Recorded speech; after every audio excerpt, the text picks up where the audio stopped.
Hello. I hope things are going well for you guys. We got a tournament starting soon. It's gonna be a good one. Because I am playing Empire. The glorious, the wonderful Empire. With the ludicrous number of Outriders. A unit that I haven't really tried out much. In theory, they're just like war wagons. Protect them, and they will get you ludicrous value. But they are squishier. Much easier to kill, much easier to shut down. But they got 115 range. I'm thinking we can defend these guys. Just probably not with Demogryph Knights. Probably not with those. I could defend them with more guns. I almost want to try. It's like a mega DACA build with Null and Ironsides.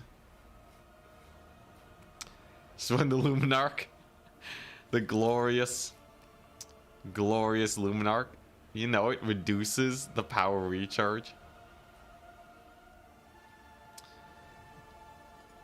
Huh. I actually didn't know. It reduces the power recharge. So that means if you're playing against Tzeentch and they have multiple spellcasters, you can reduce their recharge by like a lot. Is that useful? No. Not in the slightest. But man, who would have guessed? Man, I can't wait for the Luminarch to actually be a unit. I cannot wait. Oh, it would be so hype. I'm telling you, it will launch Empire into the stratosphere.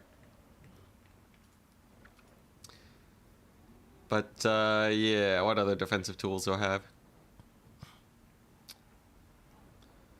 I think okay, so Knights the Black Rose are pretty cool. 40 weapon strength. Ludicrous melee defense. Anyone have higher melee attack? I guess I could take Zintler's Reichsguard. Sure, maybe.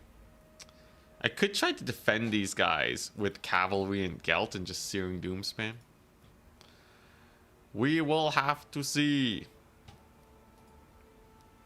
First things first up. Gotta start the tournament. Round 1.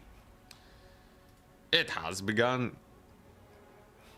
And immediately, we are up against the Big H. Alright.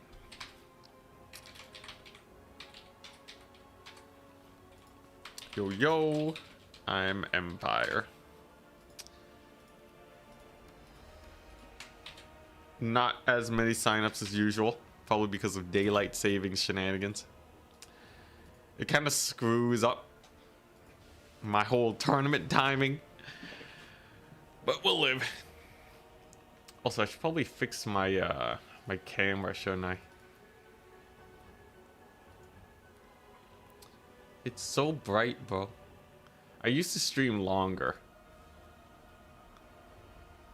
Before.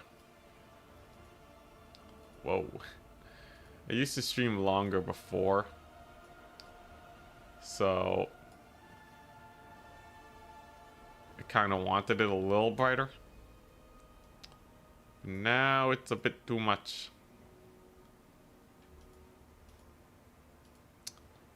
I guess this will have to do for now. How's that? I don't know if that helped out at all. I don't know if that did anything. Can I adjust anything other than the gain? Let's see here. White balance is automatic, apparently. Yeah, let's not adjust that. Brightness? Yeah, no, that doesn't really do much either.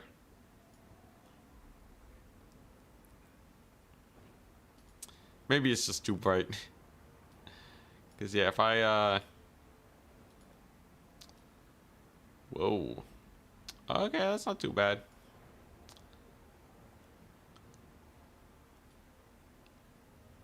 Yeah, if I make it too dark, you can start seeing you start seeing those lines, which is a little weird. Yeah, I don't like that. I don't like the lines. I thought I fixed that too. Let's just yeah, let's just knock the exposure up for now. All right, that should do. Whoa, we're not blown out. Let's play. He's playing Vampire Coast. Interesting. Let's play on Eastern. Should be good enough for me. What's different about the Zintlers? Zintlers are... let me check, actually. Because they're not Knights of the Black Rose. They are technically Reichsguard, but their price point is basically Knights of the Black Rose. They have higher leadership, higher melee attack, less melee defense. So I guess there's shock damage, Knights of the Black Rose. Knights of the Black Rose have bonus versus infantry though, and ITP. I guess Zintlers also has ITP. They have less HP though, about like 8% less. So I don't know how I feel about it. Yeah, they have Vanguard, but like that just doesn't matter. That just don't matter to me.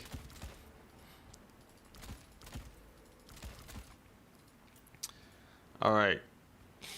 Now, Vampire Coast. They have a propensity to Mantide. I just have to be able to deal with that.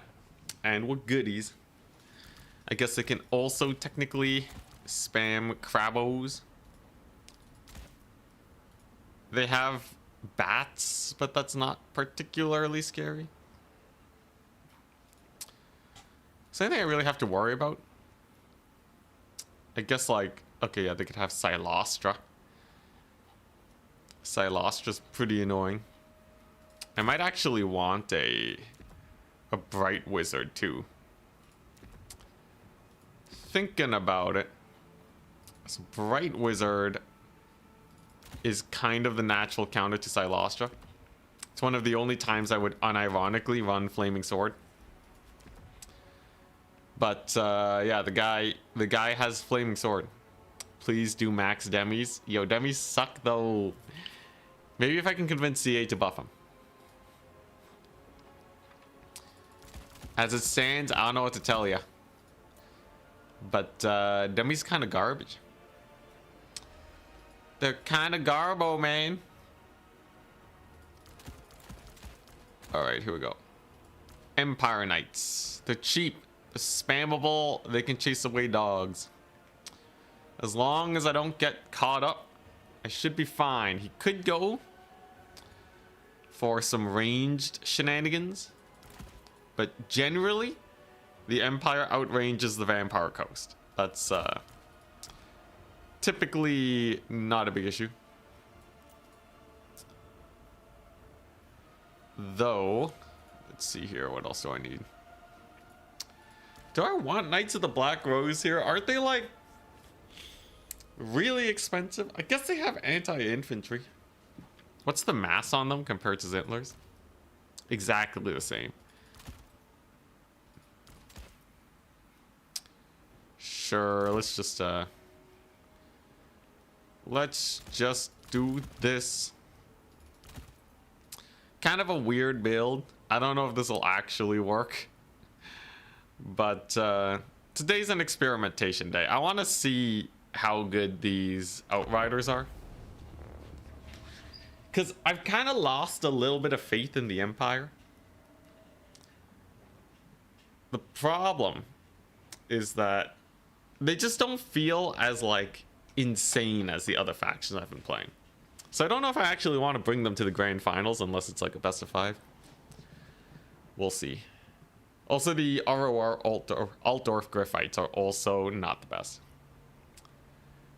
They are a barely viable. You really only take them because, yeah, they have a little bit of terror, but yeah.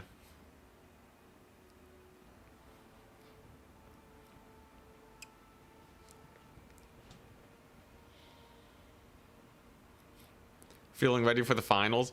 I'm feeling pretty ready, especially having learned Coast and Vampire counts. I think I have a pretty mean Vampire Coast and Vampire counts. My Slaanesh feels pretty strong. Wood Elves are pretty simple. Ogres are really... They're like a free counter pick if we see greenskins or something. But I don't know if I'm like super duper into the ogres, because I think they have a few too many counters. Norska feels pretty comfortable. And then of course we have like the A tiers, the high elves, chaos, empire. And 8 factions is generally enough. I think turn, typically he goes best of 5 after the first few rounds, which are best of 3.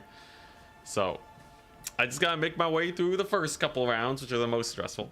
And once we get into best of 5 territory, I generally I've not been at a risk of losing a best of 5 to anyone except for Charix.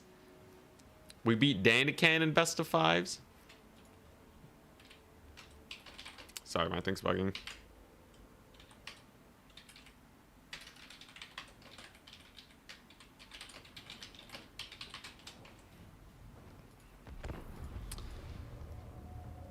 But yeah. I would say it is generally looking pretty good for us. Also, we gotta rehost. But there's still a decent chance of me losing. I give myself a 33% chance of losing. Nothing as spooky as playing dwarves. Yeah, just all the dwarf factions. Immediately lose. Obviously, we're gonna be try-harding for the grand finals. I very much so want to do well.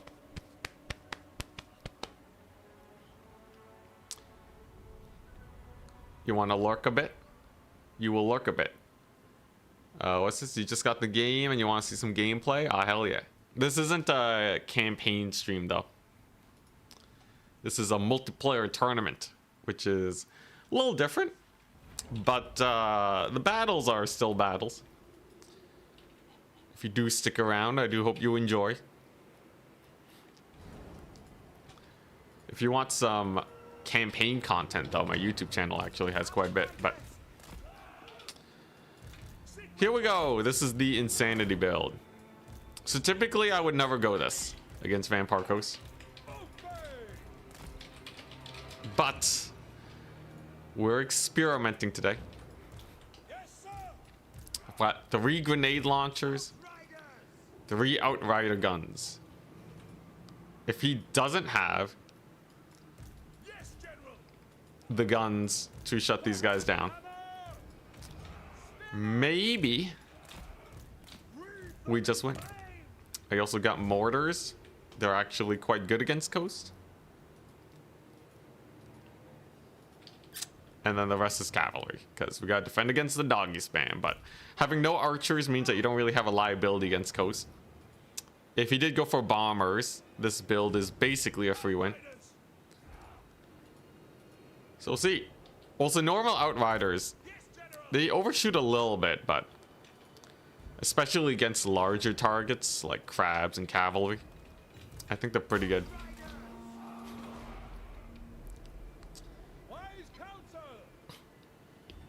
All right, yes. There's 4 mortars, all right. Now, that's a little crazy. And it's also a really bad situation for my opponent. With this many mortars and no archers to be a liability, my opponent is going to be in a little bit of an awkward situation. Because here's the problem with artillery. If you are at all decent with dodging, it's not really going to be a problem. It's not really going to be a problem at all. It's just going to go ahead over here, bully his little artillery piece there. The doggies have been absolutely deleted off the face of the planet. And Boris is indeed having a pretty good time.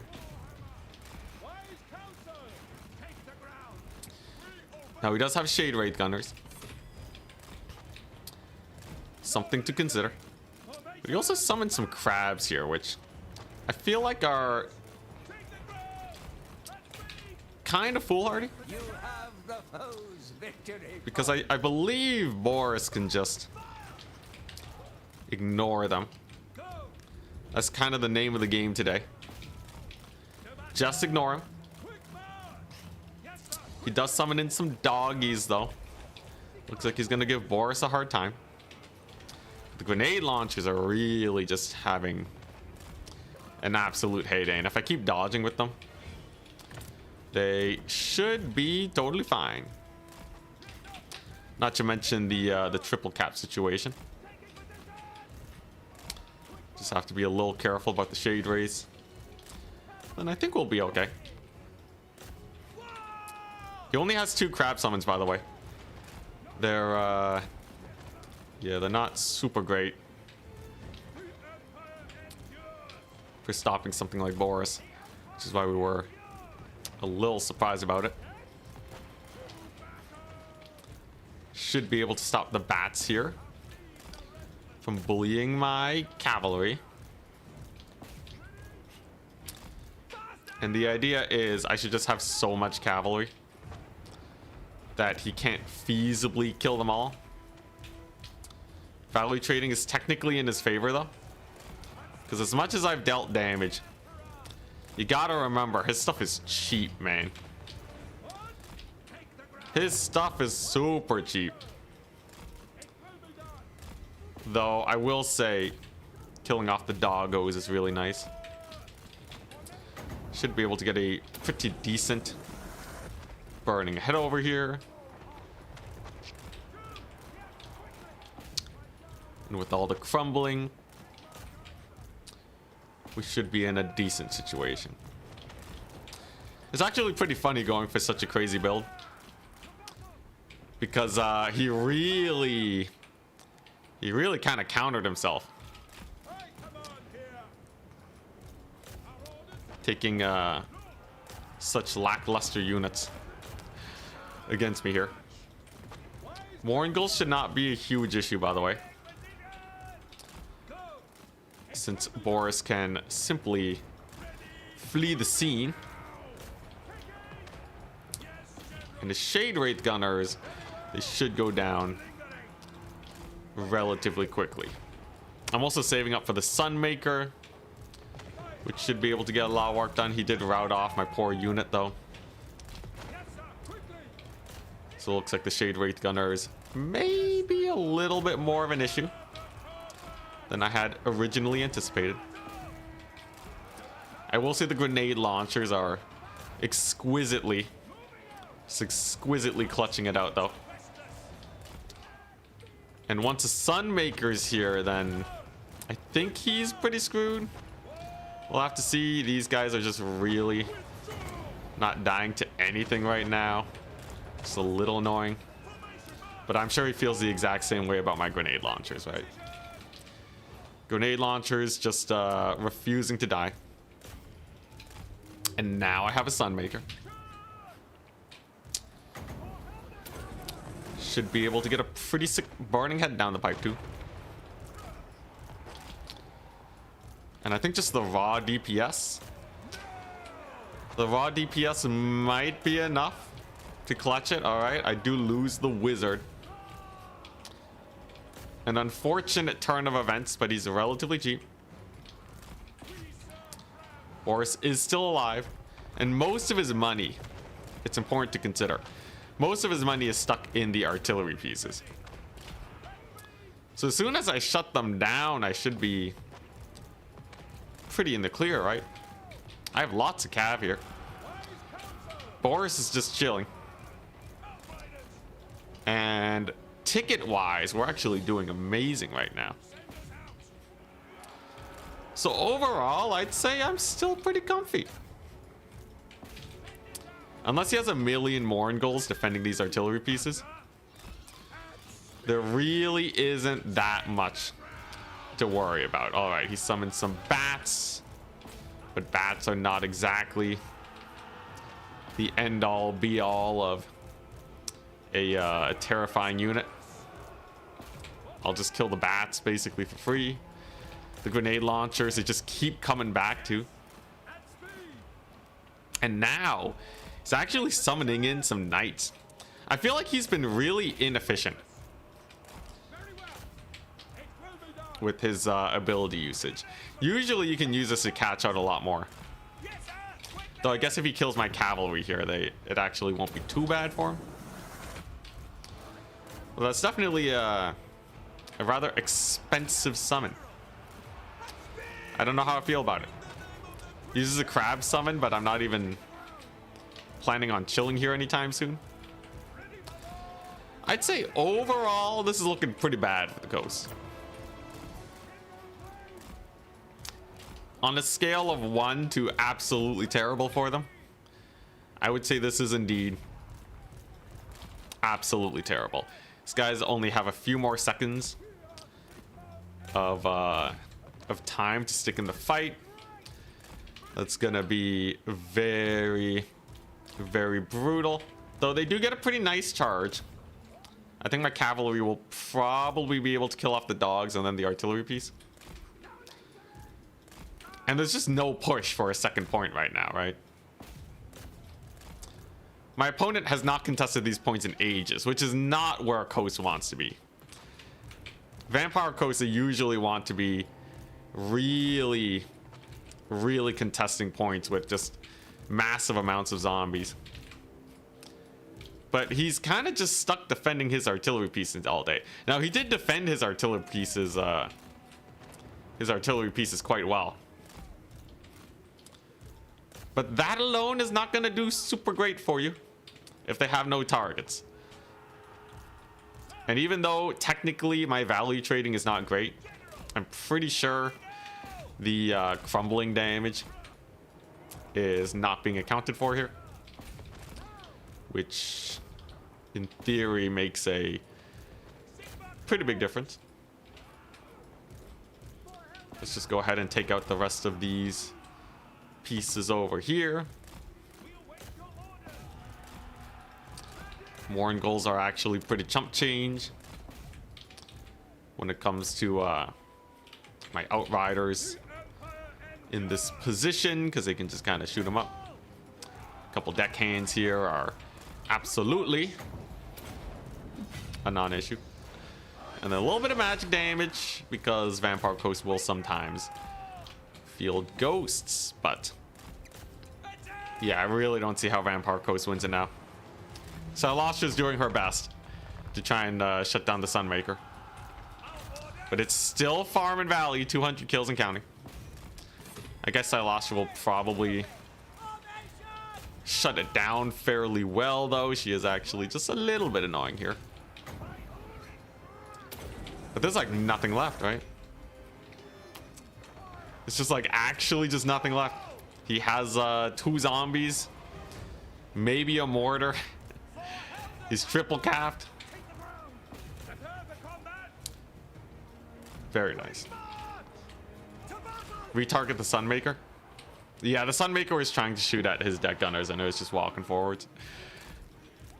The line of sight kinda did me dirty here, but doesn't matter.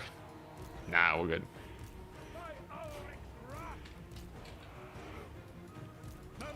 Is friendly fire counted as value? Did I friendly fire a lot? If I did, I didn't notice. Which really goes to show how good of a situation this was.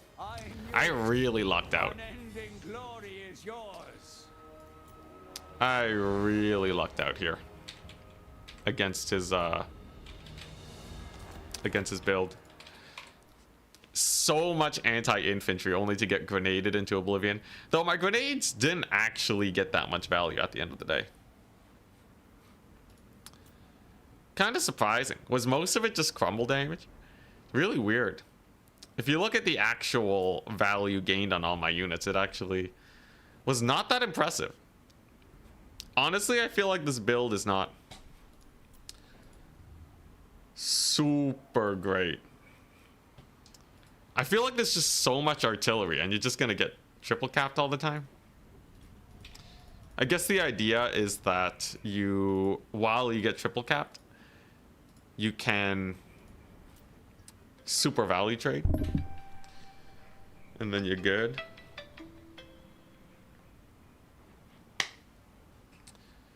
Yeah, but I don't know. Even if Empire has like a couple units of huntsmen, they'd just be able to capture the points, right?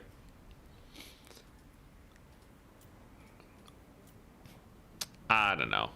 I guess his mortars did get pretty good value. I would be a little worried though about the Sunmaker. If I was running this build, you basically have nothing that can actually kill a Sunmaker, which is kind of my fallback plan.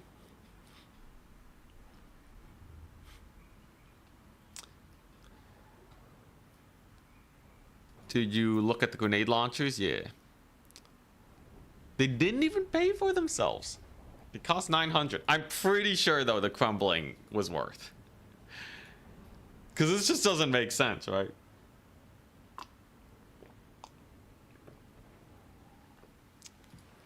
I guess a Bright Wizard got a lot of value on the bombers.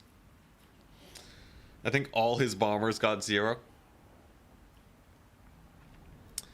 Interesting. Personally, I kind of prefer the main-tied version of Coast, where you spam pistol mobs. If I was Rogue AI, I definitely would take a lot more pistol mobs, but I guess personal preference. Yeah, he bought 4 mortars. You thought they were garbage? They've been weaseling their way into the meta more and more lately. I don't know if I subscribe to them actually being like a long-term meta stay. I'm pretty sure if you just don't take mortars and spam infantry, Coast is way scarier. But that's just me. Yes, yeah, I had to put chevrons on the Outriders, totally. That would definitely make them more valuable. Absolutely, yes. Noble Naldor, what's up?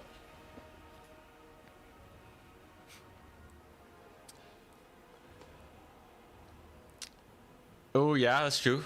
If I went full flagellant, usually Empire doesn't full melee Coast though. Empire is just really bad at full melee. Their rushes are so lackluster because their cav is suboptimal. Their infantry needs support. I would love to see how he does versus Wide Pyre, because if I was going Wide Pyre, I would just sit back, summon the Sunmaker, and then just kill him, right? You can dodge mortars. Mortars are at the highest level quite easy to dodge. So like I feel like a unit that is countered by just getting good is not a unit that I really want to use much. I took mortars because Coast can't really dodge them as easily. They're way slower, but like state troops, they are fast enough. So yeah, I don't know, man.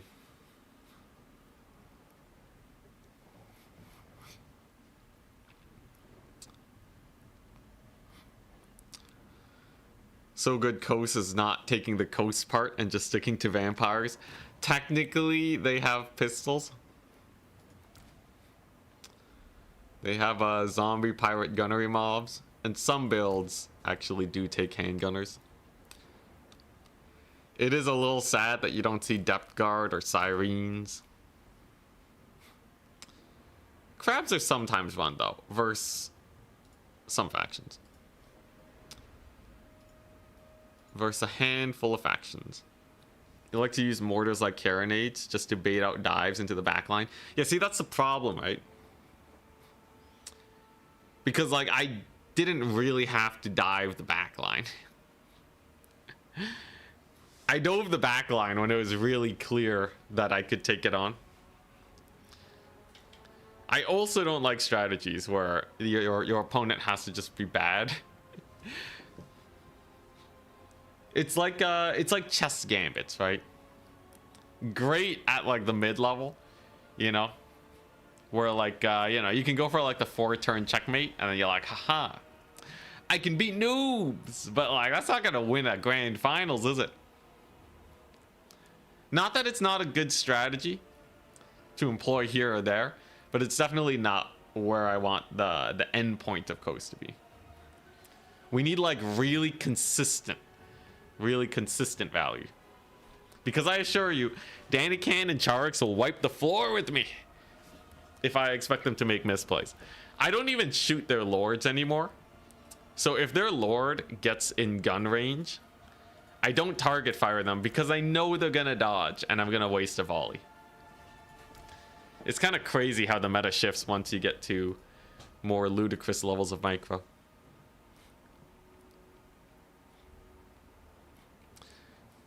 You just watched the game that Turin cast? Oh, hell yeah, Turin cast the game. Yo, let's go. Where's it at? Turin.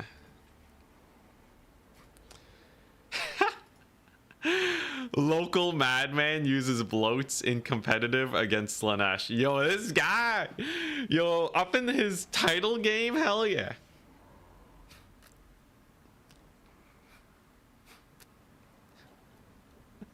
He didn't even catch all the bloat hits? Oh my gosh. One of the comments brought it up.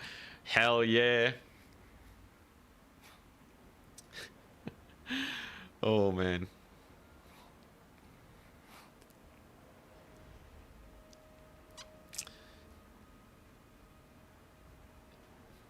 SFO greenskin's good? I don't know. I don't really play SFO. Oh, you're asking someone else? Oh god, we have squats. All right. No bloats. That's why I lost, obviously. Yeah, totes. 1. Just make sure the bracket is done. All right. Advance the Swiss. Goblins. Round 2. And we are up against Attack Speed Enjoyer. Hell yeah. Yo, I'm Empire. All right, I can do the rest of my squats. 2, 3, 4, 5. React to it on stream. I feel like React content's too low quality. He's ogres, dang. This will be a fun matchup.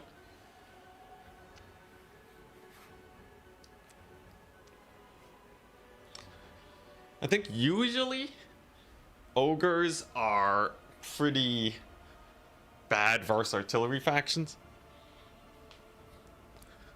Oh, I went to the gym yesterday. Feeling good about that, but it means my legs are way more tired.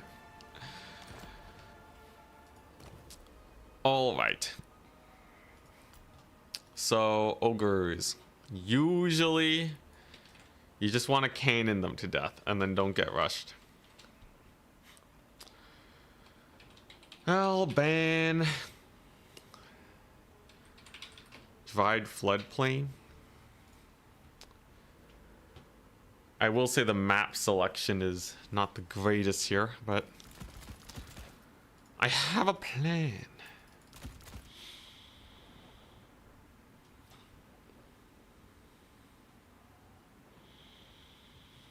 All right.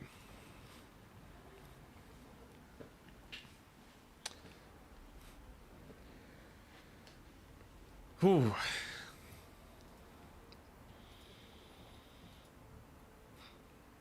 Let's see, what do I want?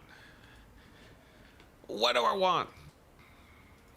You know, this is actually a matchup where the Royal Altorf Griffites are quite good.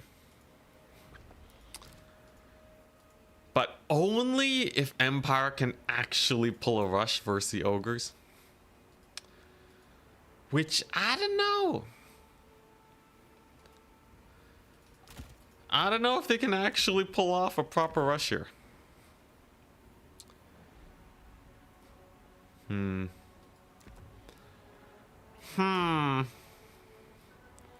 Can't dodge cannons.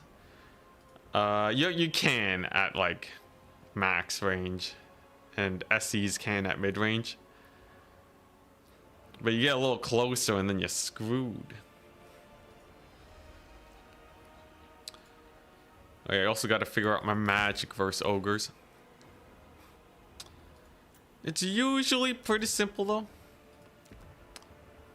If you hurt their leadership, they will generally fall apart. He wants to play Brave Valley. So, yeah, I guess this feels pretty good for us. The map is decent for cannons. I just have to make sure he doesn't rush me down. But he can't really take anything elite against Empire. We just have a little bit too much oomph for that. So I guess this is all right. A little problem with the pigback riders and such. You do need just a smidge of anti-infantry if you actually want to take out ogres. But I kind of like where this build is going.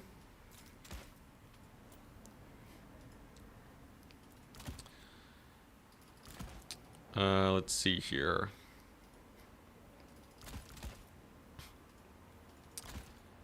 What do I want?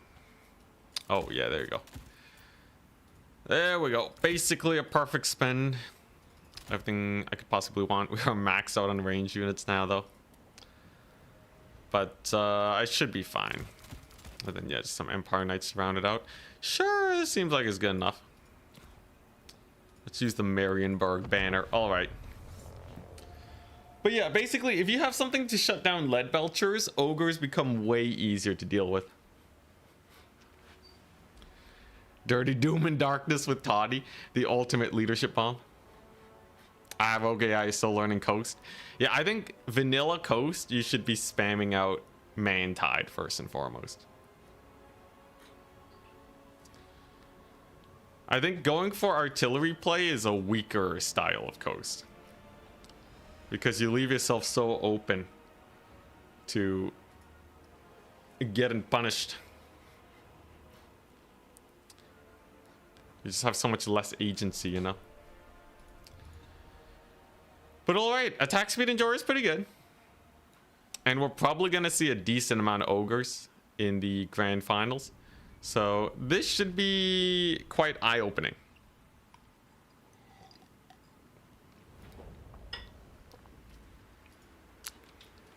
Now my build, it does start with 4 Outriders, which generally speaking is a little crazy, but I feel like I can make them work here. Luminarch. Okay, Luminarch would actually unironically be not terrible here, but probably still suboptimal. The tree line of sight really gives it a rough time. I'd want to play on like Dust Bowl or something if I'm actually going to take a Luminarch.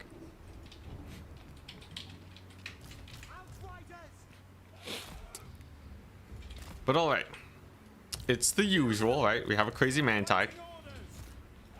You were correct, though, to the person who mentioned Boris, an aspect of the Dread Knight and Doom and Darkness. Now, aspect of the Dread Knight doesn't do anything when Boris is around, because it just gives Fear and Terror. But it will be useful if Boris is not around. And he can't be everywhere. He's but a single man. So the plan is we use it where we need to, but Doom and Darkness, that should help us out quite a bit.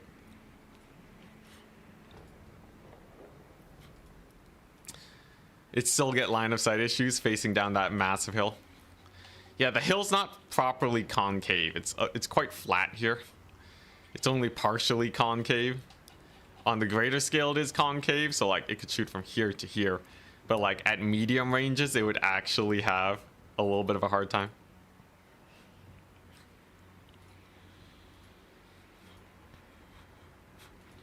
Yes, Buckner does have a leadership debuff, but he kind of sucks. All right, so it's a triple lead belcher build. That tells me I probably want to cannon first. As my call-in. It should force the Ogre Kingdoms to actually advance towards me. And because they're not doing a full Disgusto rush, we should be able to do rather well here.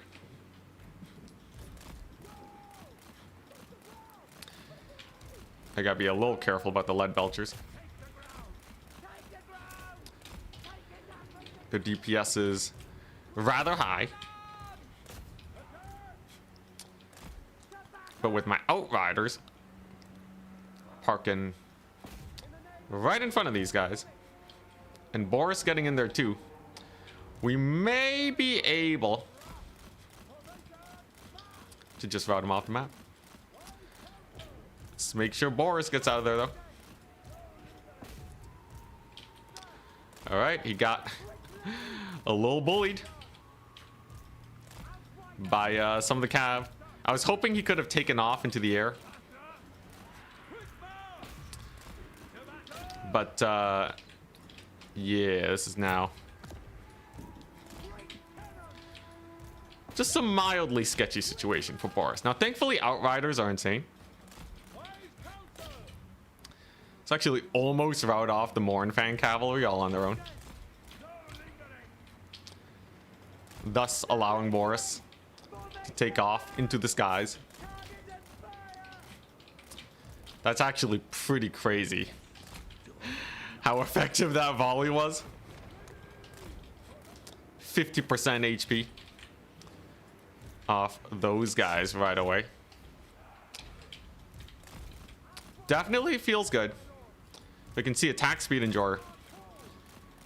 He knows how to dodge cannons. His lead belchers so far have not taken too much damage. Now, losing out a lot of HP on his Mournfang cavalry is definitely not the greatest situation for him. Would I say this ain't too bad?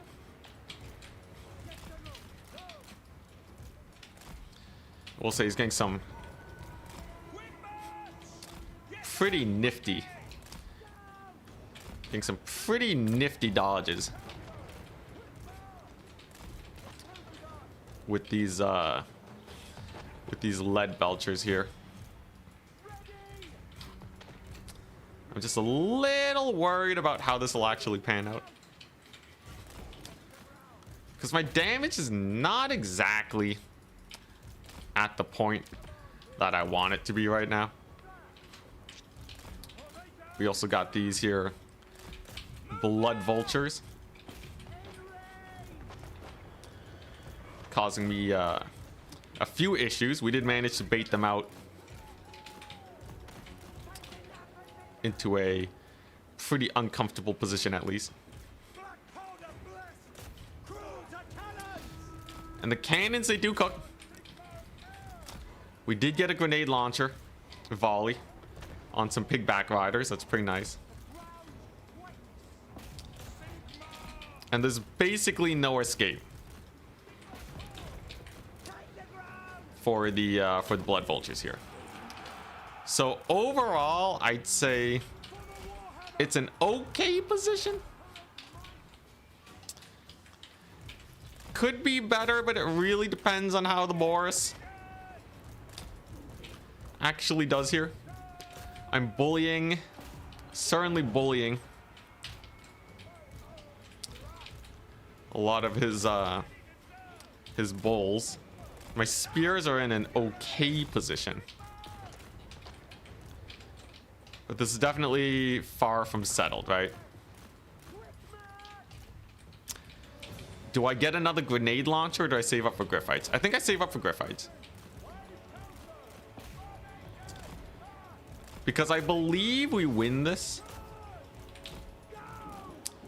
if it comes down to a grind, because his lead belchers are kind of just idling, right? It's actually a pretty nasty volley over there too. But yeah, his lead belchers are kind of just in an awkward position. Looks like he was saving up though for a summon. So actually he gets quite a few boys in here. Not the most comfortable of situations. Boris is definitely helping this left side fight though. I generally don't have to worry about blood vultures either. And there's definitely a big risk of a mass rout over on the left hand side. So I think we'll be okay.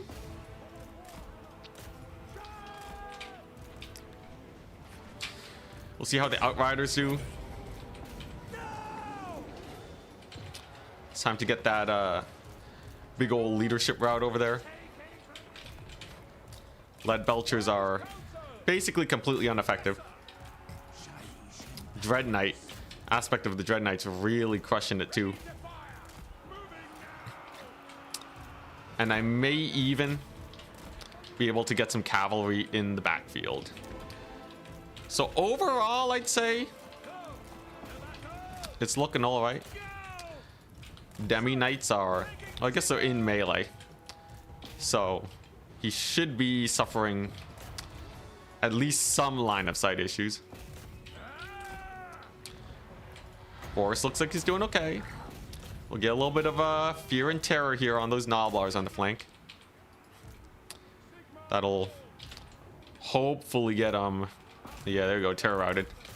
And now we go into that that big backline dive that'll hopefully shut down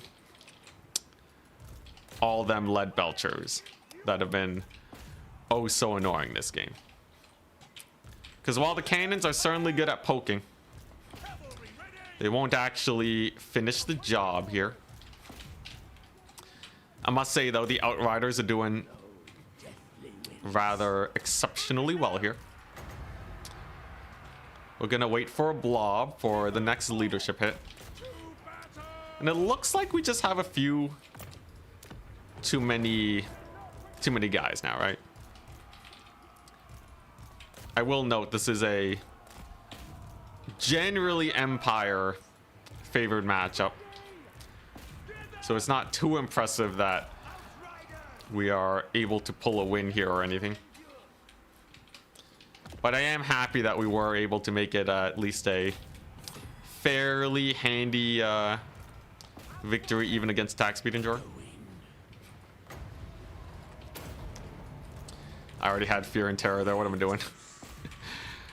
At the very least, we should be able to rout off some blood vultures.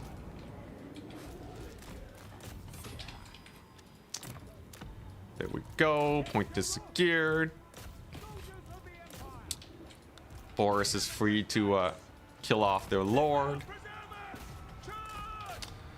Looks like my cavalry's dealing with the blood vultures fairly well overall. One of them does manage to stick around, but I don't think for very long. And yeah, there's just a little bit too much here, right? As soon as we took that main fight, things kind of got sus. And his lead belchers are never able to actually shut down a target properly. They ended up being a little lackluster just because we were ready with our cannons and such. Can I get an aspect of the Dread Knight just to preserve leadership here? I really want those guys to stick around to offer their support to the Demogryph Knights. Also, maybe buy some time for my grenade launchers to get in there. Ogre Kingdoms are triple cap now, too. And even though they generally have a pretty good late game, I think we're still fine. Griff fights are still cooking fairly well. These guys don't cause terror either, so if I Doom and Darkness them at just the right time, I might actually get them outed. Doesn't look like it though, right? Looks like they're gonna hold just a little too well here. I should have a decent amount of time though. As long as I don't throw away these couple spears here, and then we get back some cavalry that can actually cook. But as soon as his lord's routed off, I really see no issue. Especially as there are no more lead belchers. And I can resummon my outriders, who've done super well this game. And that's gonna be game. Nice. Not the worst. It was a little sketchy. It was a little, like, at the beginning I wasn't sure if we were gonna win or not. But the late game fight just went super well, and the outriders actually cooked. So look at the values, right? They all paid for themselves, and they baited out a bunch of units. They routed off guys. And his first Mournfang cavalry sucked. Oh, these are crushers. Oh, no, the great weapons. Regardless, they sucked. He couldn't bring out the Stonehorn because outriders.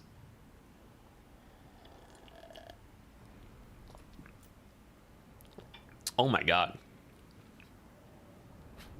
And yeah, even with super high level dodging, we basically combined him needing to stand and shoot with the lead belchers with the cannons to get the value. This is what I'm talking about, where it's, you can't have your opponent make a misplay. You need to put them in situations that don't have a solution. So in this case, I had outriders, which are technically countered by the lead belchers, but they're only countered by lead belchers that are standing their ground and not shooting, and are shooting. And if they're standing their ground and shooting, then the cannons will just kill them. This guarantees us value, even though it means that, yes, we're going to have to bring more tools into the fight. Cannons alone would not have won it. Outriders alone would not have won it. Was one of the cannons shooting a tree all game? I think one of them was looking at a tree for a little while, but he was also dodging with his lead belchers. It was kind of hard to tell. I'm not gonna lie. I did see one was kind of parked by a tree though, but it still got 850, so surely it did something.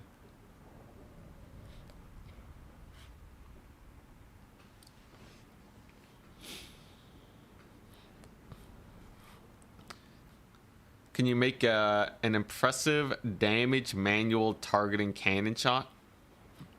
Oh yeah, no, they removed manual shooting because it got around the reload time of units. And when they introduced the Iron Blaster, you could basically manual point blank shoot SEs to death. Like a Keeper of Secrets, you could just take a quarter HP off in melee, which made it the strongest melee unit in the entire game. It was kind of crazy. So they just removed the feature from multiplayer, sadly. In Warhammer 2 though, I did make use of it a bit with Queen Bess. That was glorious.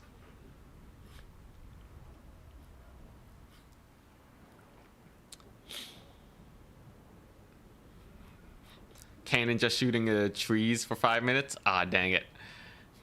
Okay, yeah, so that cannon probably was just shooting trees. I should have moved it.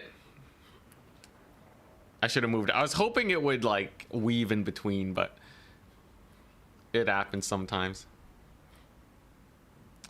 Should make armor out of those trees. Yo, I should check out the replay to see just how bad it was. I imagine it was quite bad. Let's see. Let's see. Let's see.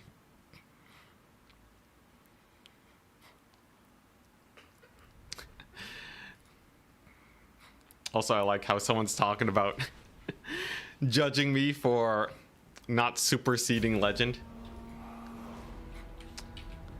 I do find that kind of funny as an idea. I've never ever tried to actually be very very different from legend. Or no, I've never tried to be the same as legend. I don't think you can be the same. But finding a good niche, that's what we're going for. And it's actually going pretty well right now. Though I don't think I'll ever be the same level as Prime Legend. He was getting millions of views back in the day. Absolutely insane. I think unless there's like another golden age of Warhammer, I don't think there'll be anyone that actually gets to the same level. Also, you guys are crazy. This thing was not shooting trees the whole game. Look at this. It's totally shooting over. Look at that. What's his build idea? Yeah, Outrider spam. Yeah, you guys are crazy. It was shooting over. Oh my gosh. Yeah, that'd be pretty crazy. Imagine if my entire identity was based around trying to become legend. Though I'm not surprised if people actually get the idea of that. That's like a really easy thing to come up in your mind if you think about it for only like 2 seconds. Okay, so he's eating up like maybe like 25 to 50% of my shots. You're definitely in the realm of popular now because you got mini hate groups popping up. You know what? That's actually true. That's a good milestone. It means that we're not appealing to just a niche. When you if someone doesn't like you, it means you got somewhere. If a lot of people don't like you, it means you really got somewhere. I'm sure there's something someone could find that I've done that would cause so much anger if presented the wrong way. And a celebrity said it, like an actual famous person. But being a smaller content creator definitely affords you some luxuries where I can kind of just say dumb stuff all the time. But like if you're a big celebrity and you say something that's kind of insensitive, right? Like let's be real here, right? If we're talking, if you like most of us talking amongst friends have probably said something that would be really insensitive to say in another context, but you're talking amongst friends, it's totally fine. For me, it's close to that level. I have to be a little careful. But with celebrities, it's like super sketchy. Super duper sketchy. I do not envy their position. Yeah, I like to think I'm not like a terrible person or anything, but I'm sure there's something someone could find that would make people real angry. Like, I'm sure I've said stuff about like Creative Assembly's game development stuff that, like, you know, I'm just kind of saying stuff off the cuff, you know, on the top of my head. But like people would be like, you don't know what you're talking about. And in hindsight, I probably didn't know what I was talking about, right? We're just rambling on stream. But I'm sure I've said something relating to Creative Assembly's development that I wouldn't even agree with myself today. It happens. How dare you rip off the bloat tech? Yeah, not being the first man to use bloats. I'm actually sure someone has done it before too, but I think I'm the first person to actually make it work at a higher competitive level. Surely no one else has done it, right? Unless Scrambled Eggs has. But I feel like if Scrambled Eggs did it, we would have seen it by now. We should talk more about politics and religion. Ah, yeah. Yeah, let's not. I'm not against.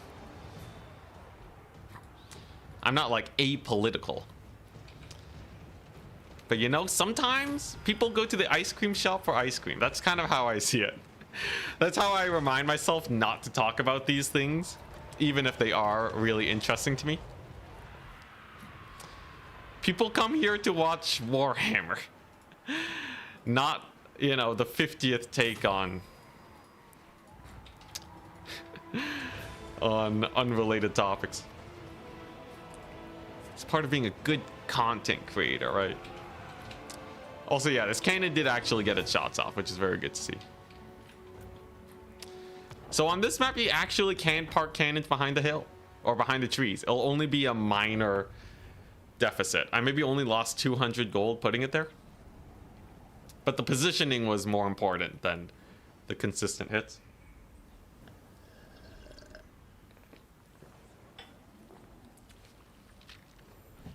Warhammer is how it starts. Yeah, give it a few years down the road. I'm like ultra famous or something.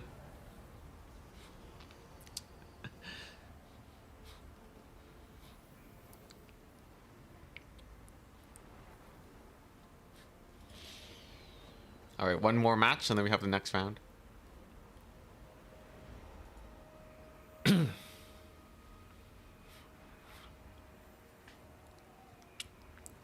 Some factions don't have the range to kill bloats. The thing is, the worst thing about bloats is you don't need range to cost effectively kill them. Let me actually just let me see this real quick. So if I have a bloat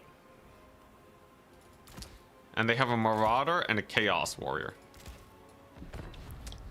I want you guys to feast your eyes, because I'm pretty sure you can actually face tank bloats with infantry and it's about an even trade. Though the infantry leadership will be shot, so technically, like, the gold value is not actually, excuse me, the gold value is not actually the gold value. It's gonna be a bit better.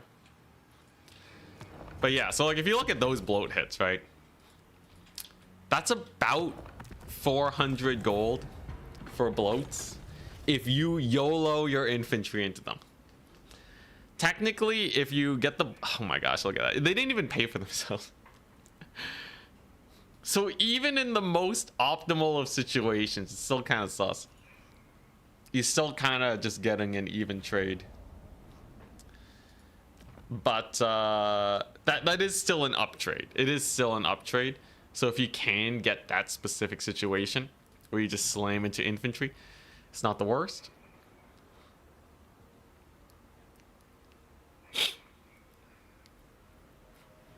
I do feel like bloats should be at least 300 or 250. I think as soon as you make them 300 or 250, they actually become fairly usable in a more consistent fashion. Do you remember correctly that fired projectiles ignore trees for roughly a second? I remember that a long time ago, but I don't know if it still applies. And I don't know if it applies to artillery. Or line of sight. I really... But like, I remember what you're talking about. This was like years ago when they adjusted this. Does anyone know? Is that still a thing? The tree no clip for a few seconds?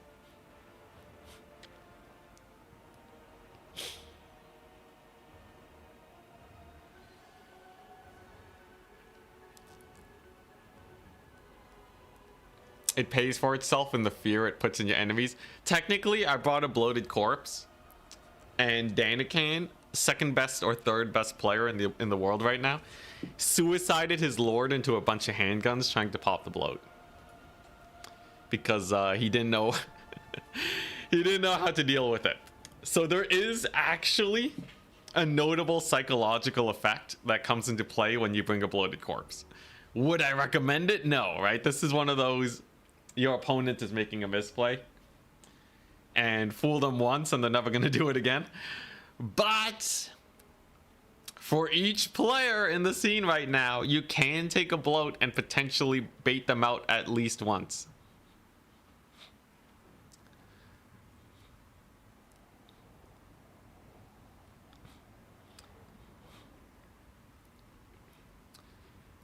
You think the advantage of the bloat trade into infantry like that is that it's the best response to delay / stop counter push or momentum? So I would definitely disagree, sadly. Unfortunately, when it comes to coast, these guys are just cheaper and they will delay the unit longer than the bloat. So while the bloat might route them off, it also will immediately give you a gap in your lines. So like wherever you put the bloat, it's going to be gone. So they can just flood it with a second infantry unit. But a deckhand is going to be a lot harder to actually maneuver your way around. It's like trying to stop a zombie horde with like a gun versus like a baseball bat, right? Like a gun with one bullet, yes, you can kill one zombie really quickly, but you're not really gonna stop the tide. Also similar when it comes to capture weight, deckhands just have more efficient capture weight.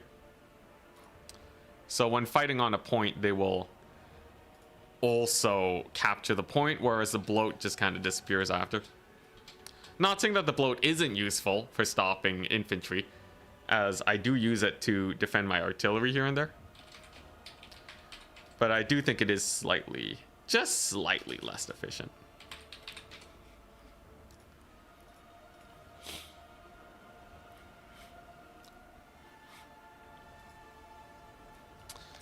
I feel like if they were faster though, like if you could actually not run away from bloated corpses, then they would actually be pretty terrifying. But my opponent's playing Khorne. All right. Khorne's a very kiteable faction. So if Outriders don't cook here, I would be quite surprised. Khorne is like ludicrously kiteable. I would be very surprised if my opponent found a way to punish the Outriderage.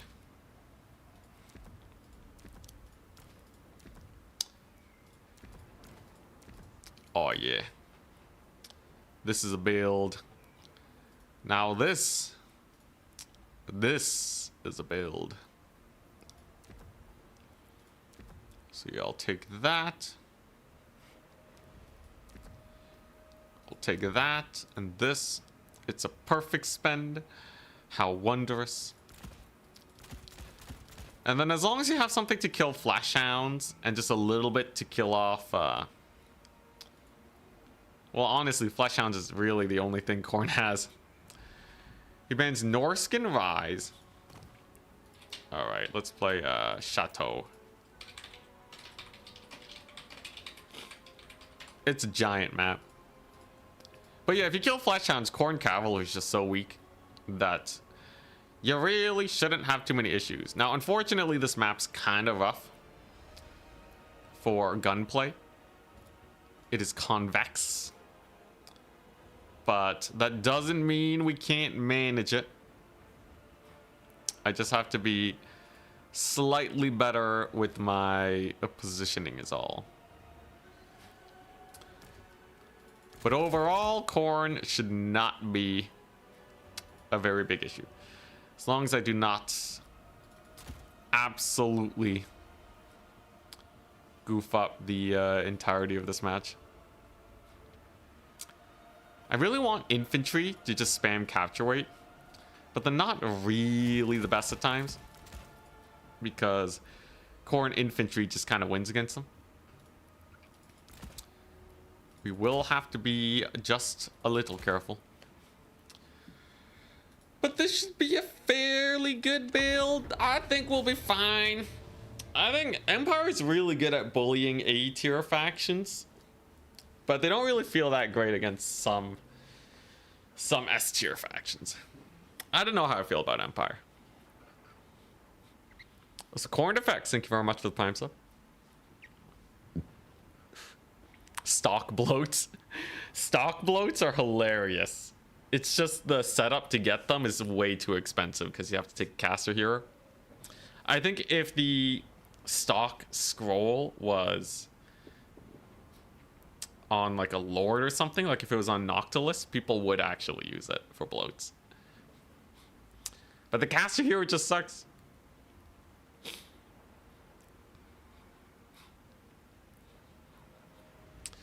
Imagine if Slaanesh got a spell or ability to target a low health unit to create a bloated corpse. Are we talking like your own low health unit or the enemies? If it's your own, you're basically talking about the Skaven Warp Bomb ability from campaign, which is super busted. But maybe if it's low range, I could see that being quite fun. I really wish we could see some bloats in the meta, because they are really interesting as like a unit design. There's no unit really like the bloated corpse in the game outside of like maybe Mangler Squigs.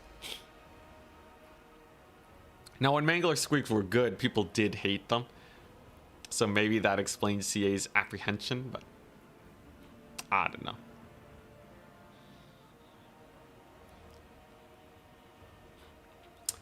Yeah, yo, I always wanted a Vampire Coast flying bloat ROR, which is basically a Coast Skyhammer, yeah. But I think that would require too much on the animation side to actually make it work. But it would be hilarious.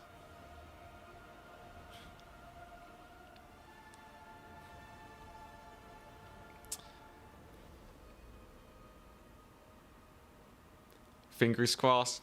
I'm very excited for the update. I'm very excited for the update. It's only 1 month and 1 week away now, guys. The long wait is over. Presumably. Yo, can't believe it took them longer than a year to get a DLC out. That's crazy. Absolutely insane. Bloated Harpy. I don't know if that would be able to fly. That sounds like a rough time indeed. Yeah, bloat Skyhammer. Be great.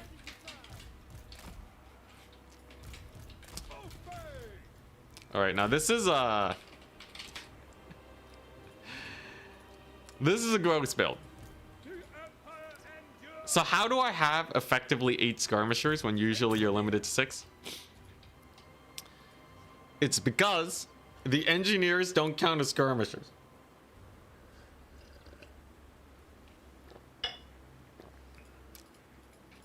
They count as 360-degree fire units. These are my skirmishers.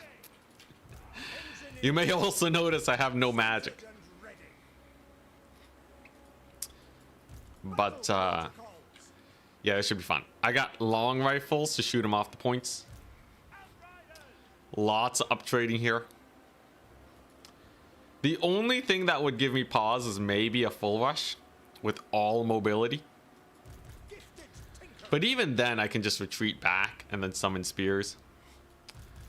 So I think we would have a fighting chance. Your magic is gone, yes. So this should be pretty fun. The tide has been tormented enough. Hopefully, man. Hopefully. Valkyria's pretty bad here, by the way. Because, engineers. They can just park directly underneath her. And my opponent has made the grave misplay of bringing in a soul grinder against quad outrider. So there goes most of the soul grinder's HP. We have a victory point.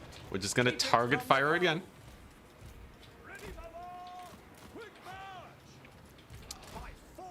Get some pretty good deeps in. We're gonna grenade a couple corn gores here. And then as long as my opponent never catches me, this should not be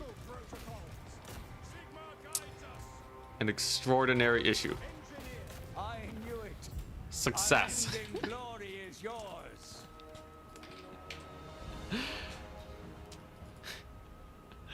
And that, boys, is how the Empire dealt with chaos. And I know this is so stuffy today. It's really distracting. One man died that day. What a shame. What a shame, that poor state troop.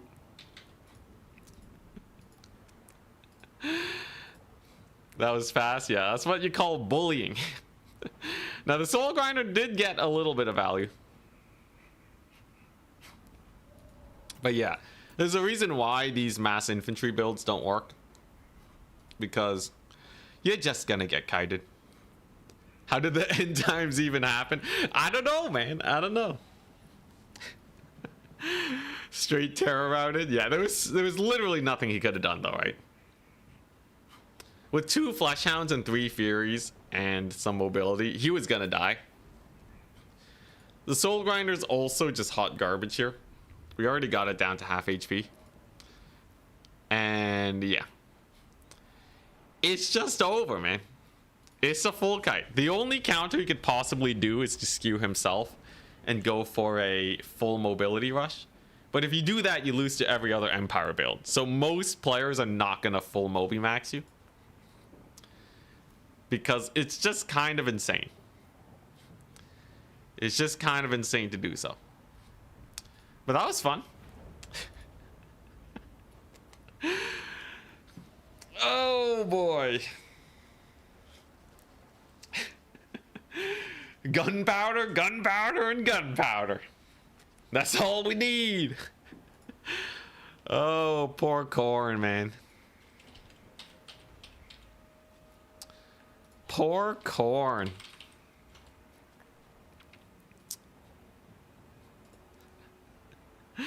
Only Ent would skew build that hard. You know, it surprises me when people go skew builds. It really happens super rarely. We're talking like 1 in 20 games.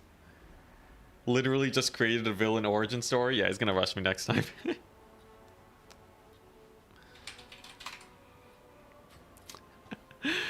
Pope Patty just messaged me.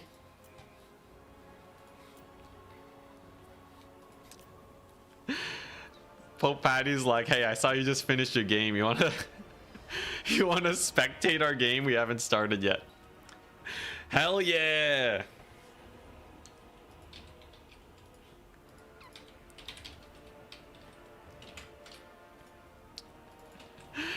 Hell yeah. We get to spectate now. That's how you do tournaments as a player and a caster, right? With the power of bullying. Oh my god. No one expects the only bloat build. That's what people want you to take. Oh my god, boy, that's hilarious though. Could he just tank the damage with mass sheep infantry? No. The DPS is too high. So the reason most people can't go for a full kite build like I do is because they don't really know how to optimize their units to get enough damage into full army wipe. So for me, when I'm playing against an opponent who has a lot of infantry, I usually only barely army wipe them before the end of the battle. So even a mid-tier player who can only get 75% of the DPS I get, they will consistently lose to that. But in that particular case, I actually brought quite a bit of ranged firepower because we were kind of memeing. And with 2 grenade launchers and that many Outriders, there's no way he doesn't get army wiped. I should generally be able to hold 1 point. And that means I have over 10 minutes to kite him. And 10 minutes is a long time. It's a very long time if you can't disrupt the shooting units. It's possible though, like if I'm playing High Elves against Khorne, they just don't have the deeps. High Elves really suffer against Khorne's armor. You kind of need an AP kite to actually get it to work. But I have played enough kite games where I kind of know where that break line is. So anytime I do take kite, I'm pretty confident if they decide to go man-tide. That's what we're counting on. Now this build, it's a Petonian game. Knights Errant, the cheapest knights of Petonia, but they are actually basically Empire Knights for 150 gold cheaper. A very strong unit against the Green Tide. Night Goblin War Boss is getting really popular in the meta nowadays. I would be very tempted to just take a Deathcaster and Spirit Leech this guy to death, because usually they take him quite kitted out. I would say you have like a 50% chance of running into a Night Goblin War Boss. So like 50% of the time your magic just dumpsters your lord. I'd say that's pretty good. He is quite cheap though. So as far as magic efficiency goes, it's not the best. It's usually safer to just bring Burning Head. And of course Petonia does not have that sniping capability. So this should be interesting.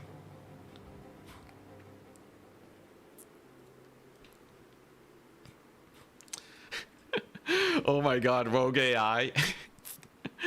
Rogue AI accidentally called my opponent a buy round. Holy crap.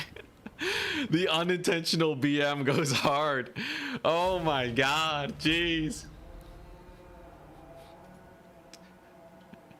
That's rough, man. That's rough. Guy did get counter builded pretty hard though. But so begins the battle. Now Grail Relics are pretty cool. It's a dead guy being carried by some pilgrims, carrying a horse skull. It's pretty hype. It's my favorite cinematic angle, by the way. The peasants, they march towards death, fearless as all men are, until actually faced with the terrors of the beyond. Greenskin cavalry moving in, looking like they want to flank. Look at that Grail Relic though. Look at him clomping around. Love it. We have a victory point.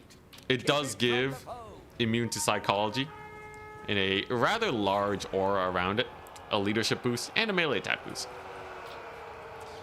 Now this fight is rather interesting.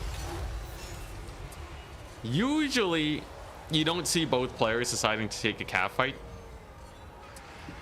because when you see that, someone's gonna be wrong. Cavalry fights are extremely fast and brutal. So if you're on the losing end of a cav fight, it's usually pretty bad. Here we go was cast on a unit that routed, thus making it completely and utterly useless as a spell that was cast. And I think the Bretonians are going to be up trading here. With Knights Errant and Knights of the Realm, routing off 2 war boys.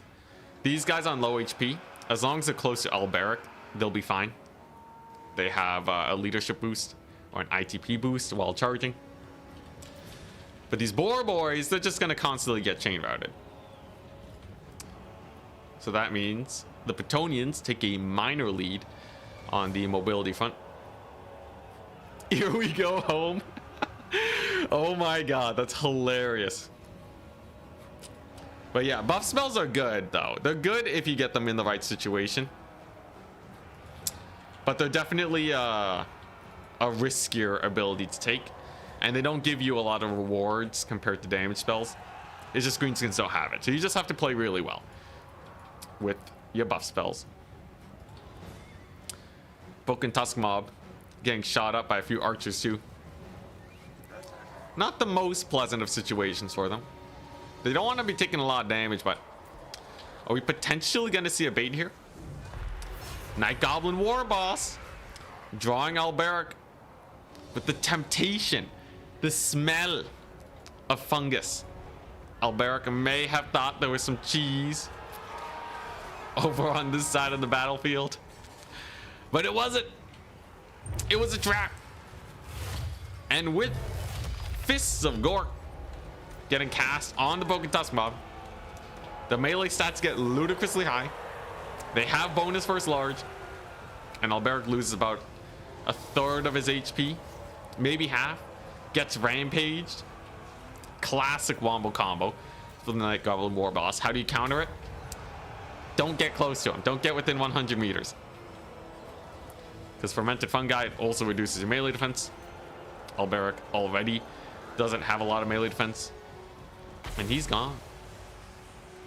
Just like that. An early play on the side of the Bretonnians, picking up some cavalry into a pretty brutal misplay. Misplays in this game are punished hard and fast. That's what I always like to say. Alberic dies. And now everybody on the Bretonnian side is going to get the Lord Recently Died debuff. A minus 16 leadership, followed by a permanent minus 10 leadership until Alberic gets resummoned. That's pretty bad. That means the entire army is basically perpetually being recharged. And it looks like it. Lots of routes. When units are routing nearby, you get another leadership debuff. I think up to minus 6. The halberds are not really gonna do well against orc boys, let alone wogged up orc boys. We even have some snotling pump wagon flappers are still going around, and not a single cav unit in sight. No, we do have one. We have one Knights Errant. Here's the problem though. Orc boys are really good at just trading, especially big guns. So I don't know how well this will go. Fists of Gork on the Rugloods is pretty cool too.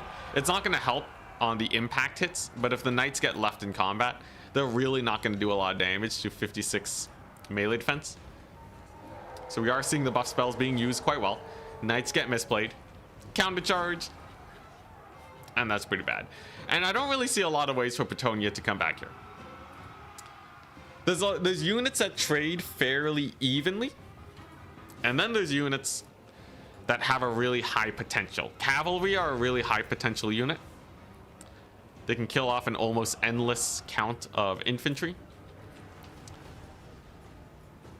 But there's only one, and they trade evenly into cavalry. Archers can get a little bit of value, but there's only 2 left and they're barely alive. I would say if the greenskins go AFK and the archers are able to shoot them for the rest of the battle, then maybe Bretonnia can pull out a lead. But this is pretty bad. This is pretty bad for Pope Patty. I think they're getting annihilated here. What's the point of bringing that many peasants if you have no damage dealing with magic or trebs?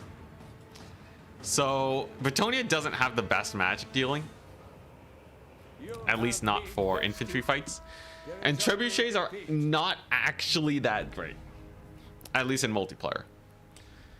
More so, the peasants are buying time for the archers, which actually are really good DPS for the price in this situation. But the problem is that with the Lord lost, the front line can't really hold for these archers. And they kind of just got bullied. Exceptionally low value on all these archers is kind of where that win condition is. Whereas the greenskins, their win condition is to kill these archers. Navigator did that really well with an Alberic bait. And that's going to be that game. Very quick, these matches. Extraordinarily fast.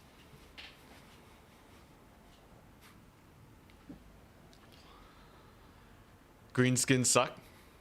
Do they suck? I feel like greenskins are okay. Sometimes they can be a little sketchy, but they have some big playmakers.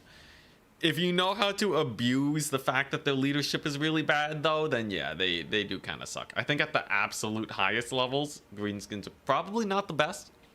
But I do expect to see them in the grand finals for anyone who enjoys playing them. Even Charix might play them, which I would very much prefer. Please, Charix, if you're watching, please play greenskins. And we can see if you can defeat my undead with them.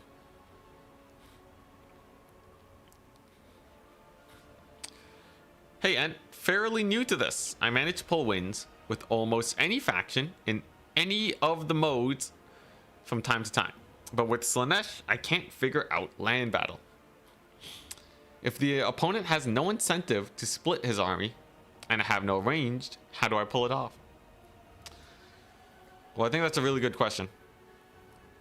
Because I have actually heard about Slaanesh in land battle. And apparently they're the worst faction in land battle. Because you're right, people don't really split up against Slaanesh. And you kind of just have to break a box. Now you have some options, but they are rather complicated. So let me actually go into a skirmish versus AI to hopefully help show you a way to get right into their formation and potentially get you some wins. Because it turns out flanks are merely a suggestion for Slaanesh. Slaanesh does have a way to break boxes, and it's not always going to be flanking. You gotta learn the strategy of pushing straight through a front line.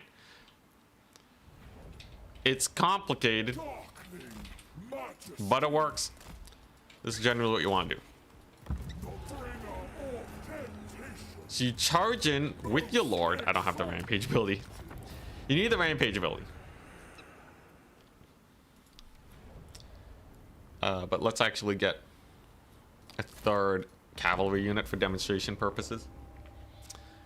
But basically you have to break their bracing using spells or abilities. And by not needing to flank, you can kind of just get to whichever target you want to kill as soon as possible. So we'll pretend this is the front of a box. And they have like a lot of halberds here. I forgot to take the ability in. They have a lot of halberds. And you want to get in quickly. Let's finally take Seductive Glory. There's a reason why I always run the Keeper of Secrets, by the way. But timing is important. All right, finally.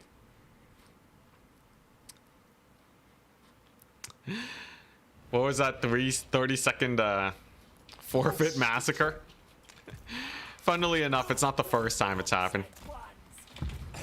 When you're playing Corn and you're just getting kited 24/7, it does not feel very good at all. But yeah, what you want to do Your lord pushes past the infantry, and then he rampages them. Infantry on the move don't really have the ability to brace super well, or they don't have mass to stop impact damage, and they'll start taking a lot. Usually, if it's not like fully armored halberds, they'll just be dead by now, like if it's spearmen. But usually what happens after is your opponent, if they're boxed like this, they'll start bringing in troops from the edges of the box to save this formation, because they're just gonna rout, right? And then they'll get rear charged if they don't turn around.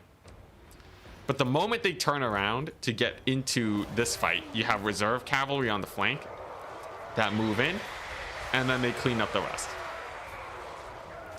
And then because you're in a fairly good box, that's when you whip out the spells and such. And just like that, you break through the center line. A lot of units are already routing, and that lets you rout off the next few units that are trying to salvage the situation. By doing that, you can kind of get a cascade of routing units.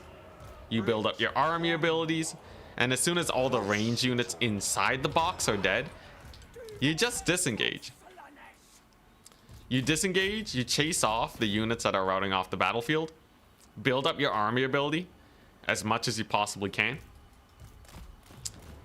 And then the late game's pretty easy, right? There's no range units. You have all the time in the world to cycle charge your heart's content. You can use Fascination to rampage more units out of the box.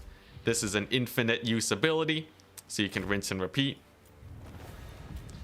And then you'll generally be okay. But you can see there, even against armored, fairly elite halberds, a fiend charge is pretty painful. But it's not gonna be like the easiest thing to do. Slaanesh is generally regarded as one of the weakest land battle factions. And yes, as usual, the answer to all of Slaanesh's problems are fiends. If the fiends can't do it though, bring in Furies. Furies will cook halberd infantry.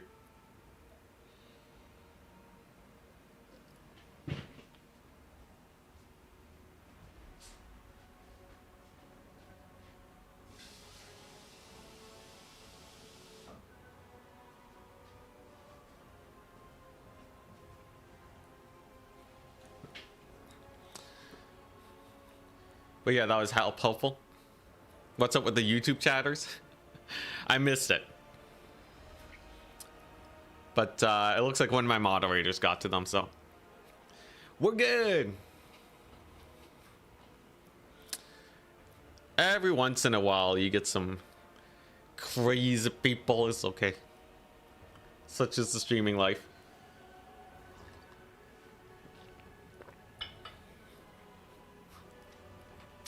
Thank you very much. Special shout out to Trizik, by the way. Helps me admin tournaments, set them up, and moderates my chat so that you guys get more content and better content. Trizik is actually amazing. So do be nice. Using Keeper of Secrets to rampage is basically suicide though.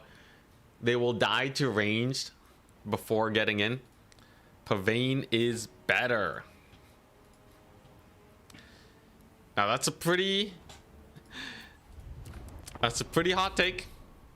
It is true though. The Keeper of Secrets is very susceptible to range.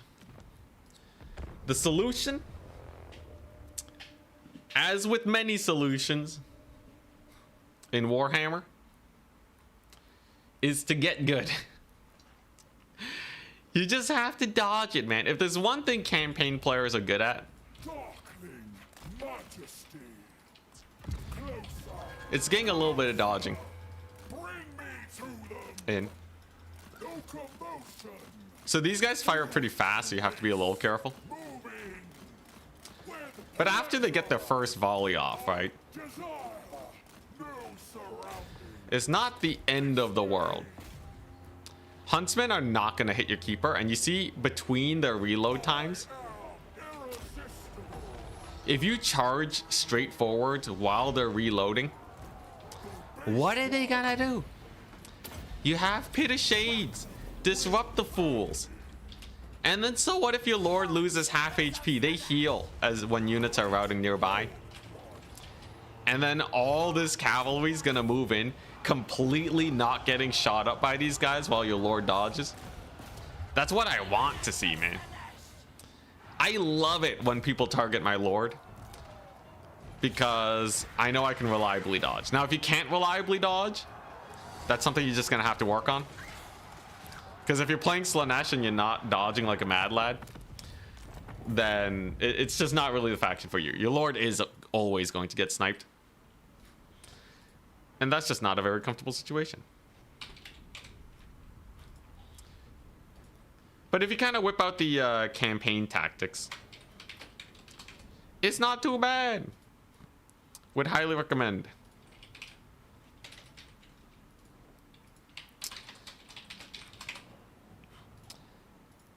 Now my next opponent is Scrambled Egg Special. I believe he enjoys playing Vampire Coast. Let me double check. Zinch, crazy. He's rocking the birds. I see. All right. I'll have to cook pretty hard to win this one. Band Celestial. Interesting. The Zinch action, eh?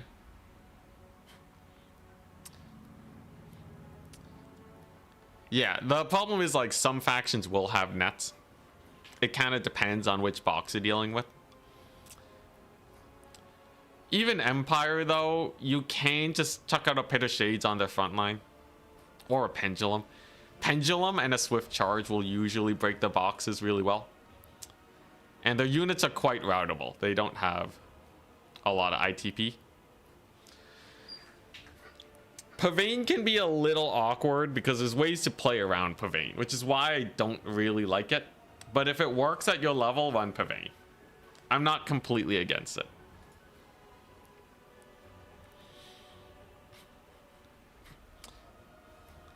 You can't do that to a Dowie box with Torpedo and Engineer and Smoke Grenade. You actually can. You just have to stay outside of range of the Smoke Grenade. And your Lord probably needs to charge the flanks instead. If they turn all their guns towards their flanks, then your frontline charge should be much better. And then your Exalted Demonettes can probably get in. The problem with Engineer with grenades,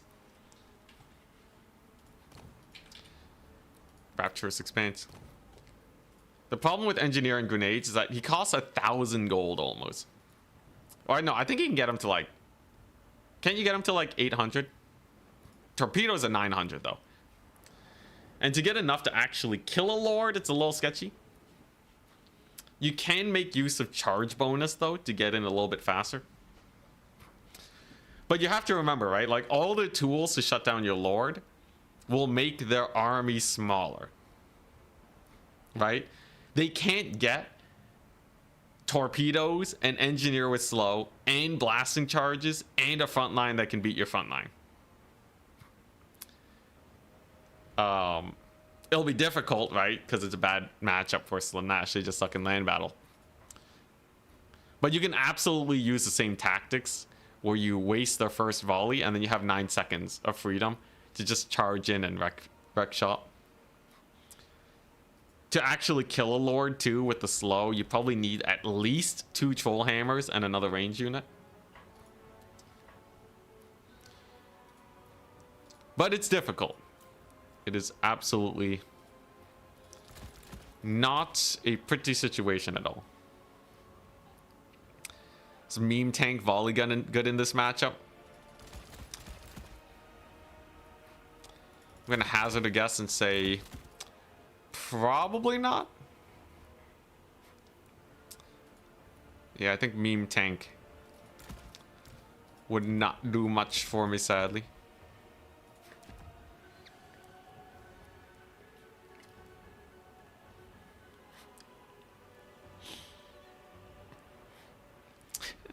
Meme tank is good in every matchup.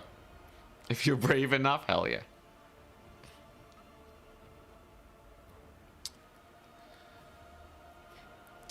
Have to cook scrambled eggs. Fingers crossed. They are a very strong player. This is actually a pretty sick idea, though. Okay, I have some shenanigans. I have some shenaniganry that could potentially wreck Zinchir. What else do I need?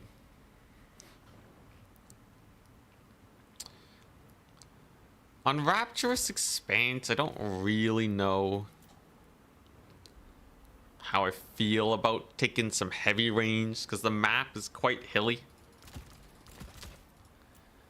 That just makes it really hard to get line of sight. We're definitely gonna have to deal with the Doom Knights and the like. So, yeah, a lot of problematic things. They could take a bunch of halberds.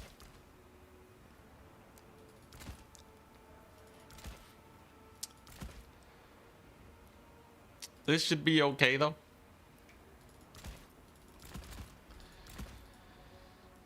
Yeah, it should be all right. All right. Fingers crossed.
Alrighty, here we go. Scrambled Egg Special is one of the S tier players in my book. They don't play as often as like Charix and Daniken, but they play some pretty mean Warhammer. I must be careful, which is why we have memed exceptionally hard in this battle. This is a lot of Outriders. It leaves me slightly open. Just slightly open.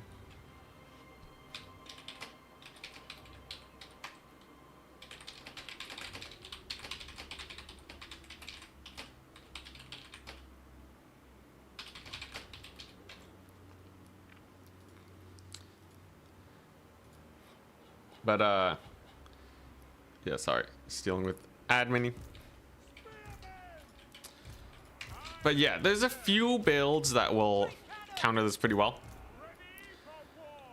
But at least if he brings a big Flyer Lord, I can spam Shems to kind of bully him. Yeah, this is a 350 gold Lightcaster. The thing I've noticed with them is that Shems is actually kind of insane. As a raw DPS spell, it really does get a lot of work done. Outriders should have a field day here. Looks like we're seeing a lot of blues and pinks, though no Flying Lord.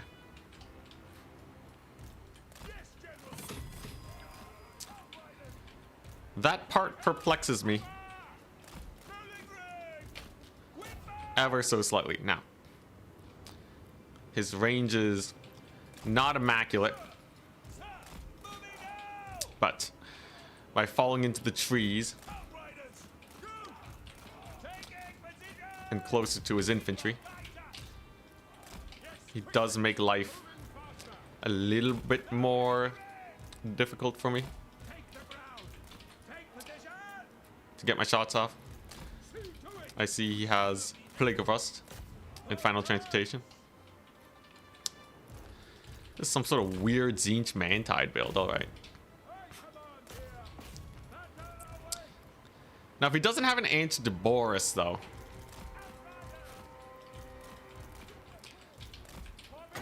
it's not exactly the prettiest of situations, right?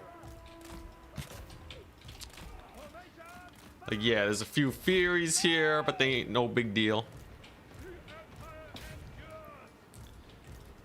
Got a pretty nasty Shems on him. It's actually Exalted Pinks, which is kind of crazy to me. But if he doesn't have a way to kill Boris, he's kind of screwed, right?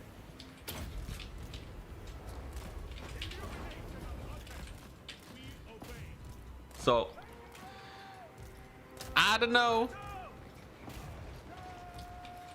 Actually goes for more Furies. No Doom Knights. Fills me with a good amount of confidence. Boris's leadership debuff also does apply, by the way, to Furies, thus getting them routed off pretty well.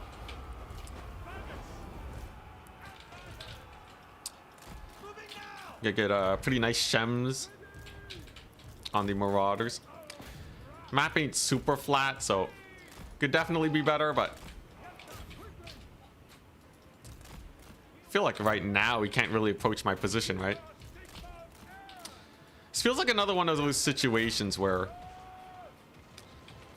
my opponent, it feels like they were kind of ready for a different build. Boris also just doesn't really care much about getting shot up by blues and pinks. His regeneration absolutely will keep him nice and safe. And then if we kill off this Lord, then it's pretty over. I just have to be wary of like the Rogue Doom Knight summon. And then I should be good. Furies are beginning to disintegrate. How wondrous. We do have some very elite cav units here. Their armor really does not care about pink and blue fire. They should do quite well for themselves, I believe. That Lord is getting absolutely brutalized. And remember, we do also have cannons. DPS on the cannons is not great, but they do provide a pretty nifty leadership debuff that I do plan to make use of.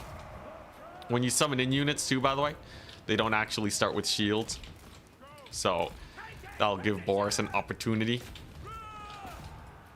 to kind of get a little bit of cookery going. I'll get these Furies quite low. Shems plus a rather absurd amount of Outrider fire should get him cooked, though the Shems actually whiffs. A little unfortunate, but this is an absolute turkey shoot. I think once again, bringing unorthodox builds is actually really throwing our opponents in for a loop. I don't think we had a single opponent that has actually been ready for this kind of insano style max outrider play.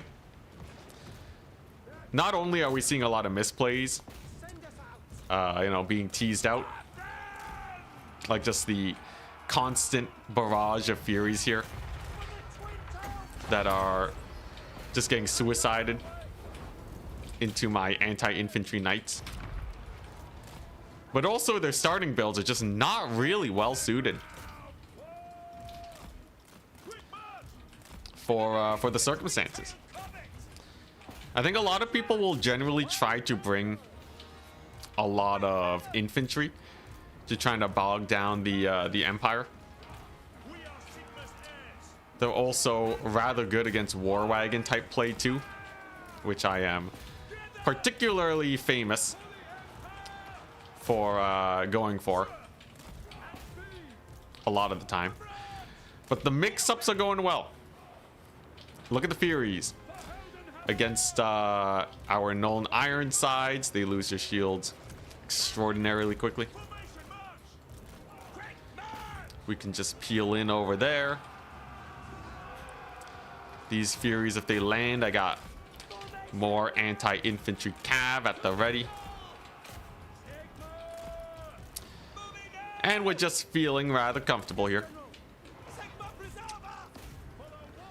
My Nuln Iron sides did walk into combat because of line of sight issues, though. So I guess there's a little bit of an issue there, but realistically speaking, there's not much left for Siege. By some miracle, his lord did actually rally, though. At one leadership, I believe he managed to recuperate a little bit of vigor. And that's actually what did it for him. Rather impressive, but there's only a couple exalted pinks left. It should be fairly simple. The murdering of all these guys, but we'll see. Gotta make sure I don't accidentally throw the game or something. With this much in the way of tickets, we should still be okay. Even if my opponent does make it mildly close. But I will say, it is a little disappointing that his lord did somehow manage to come back. We can't overcast Shems either to get him out of here. But I can at least triple cap my opponent. Technically, I could send Boris there, but I believe that would be a misplay as it just gets him severely out of position. We don't really want that. But hey, I must say it's pretty fun watching all these gunpowder units cook. It's not every day you get to see Empire get to really hunker down with just a ludicrous amount of gun units. That Shems was awful. It's a terrible Shems, but whatever. Yeah. Just enjoying the fireworks. Yo, these Outriders using like half their ammunition is crazy. If Outriders use half of their ammo, that's a pretty good day. Usually Outriders get shut down so hard they only get like 2-3 volleys off. But strength in numbers is absolutely a thing. Wish I had target fired those Furies a bit sooner though. Could have absolutely blasted this guy. But what can you do? All right. Boris is just going to crumple some demons. It's really weird, but demons do actually suffer from leaderships pretty hard. Unfortunately, my Hammer of the Witches was not able to get a lot of value, but it's a unit for a different kind of build. It's going to be much better against something like Doom Knights, where line of sight is absolutely not a problem. More so than a couple chaos units. Now he is going to keep scrapping it, but we're taking it pretty easy this battle, because I gotta save my energy for the semifinals. But we're very confident here because a single cap is gonna be more than enough. Can't wait to check out the Outrider value. This is a massacre, by the way. Zongors can't really face these guys. And we actually did manage to hold this point. So GG. Unending glory is yours. So far, I would say this has been feeling good. I feel like our Empire play has been going rather strong. Each and every single one of these games has been very decisive, but I haven't really played a matchup that I would consider bad. Redeem to hydrate, thank you.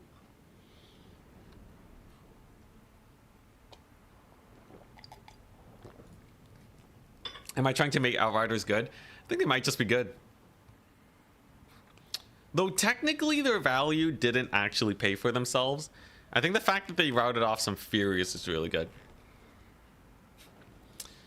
The crumbling damage isn't counted in my favor. The grenade launchers actually didn't do that well either. It's kind of weird. This build kind of also, this Shems was kind of a meme. I think you have to be on a flat map for Shems to do well. But I guess what actually did much better was just the outright, or excuse me, the Knights of the Black Rose. They basically killed Infinite Furies. It's kind of strange though. If you just look at the values, you might have predicted that Empire actually lost this. But in the end, I guess my guys got way more value than his guys did. Although his pinks actually did rather well. Surprising! Honestly, quite surprising. I don't know why. It didn't show the value being better for me. But crumbling is a pain, and Boris did get 2k value. What's the difference between Outriders and War Wagons? War Wagons will DPS slower, but are much more defensible. So if you're worried something's gonna come in and shut down your skirmishers, War Wagons are the safer option. Outriders are high risk, high reward. You keep them alive, they'll do great. And they also have a bigger ammunition pool, so they can kill more units than War Wagons do. It's an interesting mix. I could see a world where I run both. What if I run 3 Outriders and 3 War Wagons? Best of both worlds. The grenade launchers are Outriders taken to the extreme, where they're even more DPS, but even more expensive. Are the Outrider numbers just wrong? As far as I know, the damage tracking when you hover the unit is accurate. But I can't really trust the EA anymore at this point. Also, my camera's so dark. How do I fix this?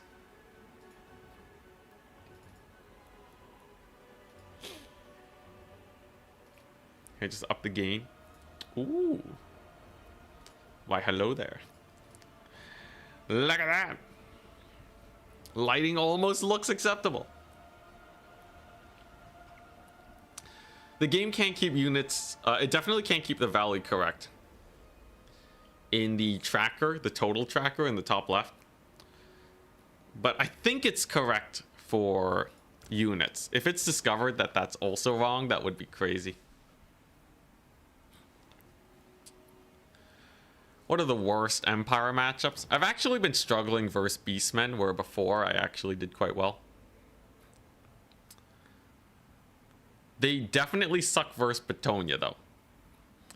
Empire generally don't do well in matchups where your cavalry are severely outmatched. Hey, Sotek, what's up? Thank you for the raid.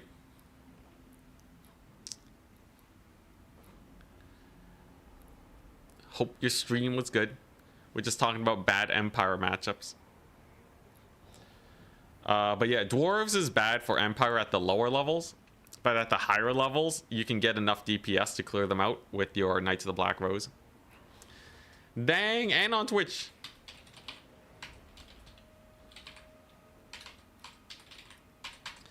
Give you a shout out on Twitch. How's it going? You're crushing it with Outriders right now. It's so good. But honestly, Empire is quite strong versus a lot of factions. It's just kind of sketchy. So if you're playing against a really good player, you kind of open yourself up to getting murdered. Turn says Dwarves is the hardest. I think at like the highest, absolute highest level, it's playable. If Dwarves go the old school strat of spamming miners, and you have good enough Knight of the Black Rose micro, you do win against this. And with Dwarves not going for infantry rushes anymore, you can kind of start leaning more into the Empire mass artillery style that got Dwarves doing that in the first place. So you kind of have like that rock, paper, scissors-esque, we'll call it game theory type of play style, where you're trying to take a lot of artillery, but not so much that the Dwarves are able to rush you down. But in practice, Knights of the Black Rose with perfect micro, they will kill the Dwarves. And you do have stuff to kill Slayers. Like you can use archers, Nolan Ironsides are really hype. Even normal handgunners are really good. And once you get good enough, there's just not a lot the Dwarves can do. You can't really squeeze a lot more value out of a Slayer. So that's the general gist of it.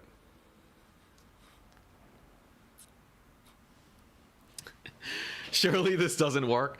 Runs the build that gets Empire banned nonstop in land battle. I see a lot of people taking Outriders.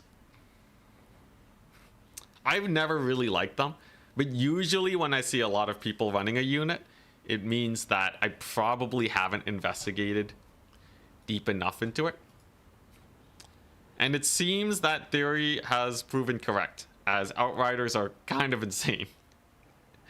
They're just war wagons on steroids as long as they don't get caught.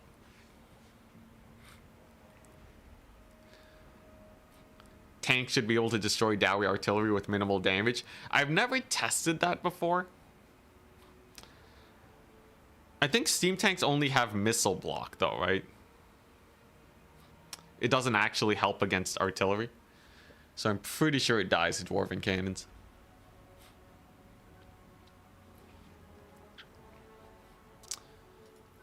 Alright, so I think we might actually have tiebreakers already.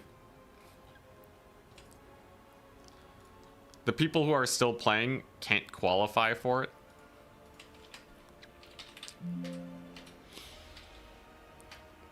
Yeah, so we can actually just get started. Tiebreakers. We got 5 people, which means 1 match has to be played. Kaiser, Wilhelm, your top bracket versus attack speed enjoyer. Scrambled at navigator. Stand by for top 4. Spec slot, please. You're in tiebreakers. So we'll go ahead and cast this game. And then hopefully we have a good grandest finals. I'm hoping people don't catch on to the Outrider spam though and just start hard countering me. That can be a little annoying. But yeah, we'll see.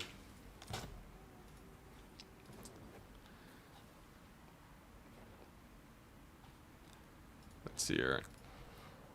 Yeah, Kaiser Wilhelm and Attack Speed Enjoyer. They are tied. So we'll see who wins.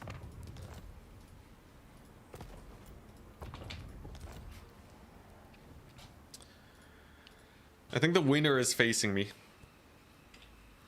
And then I think Navigator and Scrambled Eggs can actually play.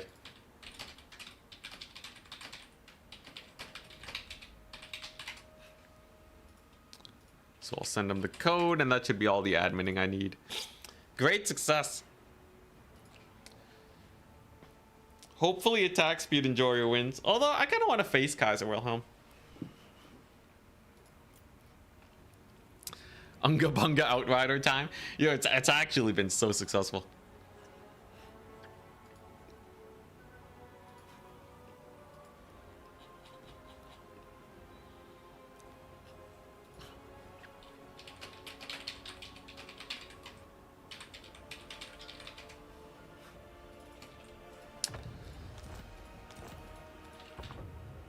All right, nice. We got our spec slot. Everything good.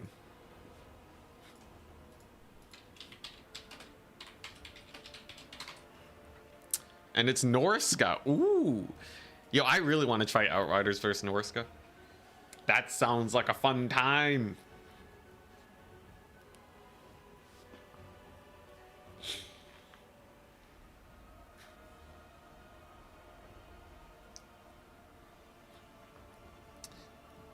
Yeah, missile block is deflection defense, so it shouldn't apply versus artillery type attacks. Which makes steam tanks way more useless. If they were actually good at sniping artillery, that would be pretty cool, I'd say. Sup, Linus? How goes?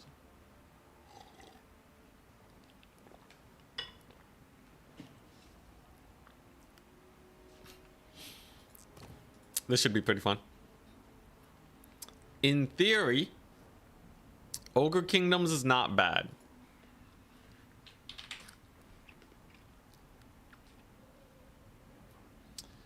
Versus Norska. But Norska has a pretty good rush. What drink you got? Just some water. Trying to hydrate myself into not being congested. I don't know if it's a seasonal thing or because I closed my windows and now it's getting all stuffy here. Weather be getting colder. Yeah, anyone here doing anything for Halloween? I don't think I'll be doing much myself. No candy handouts. I think the way my apartment does it is they do it all in the lobby for kiddos.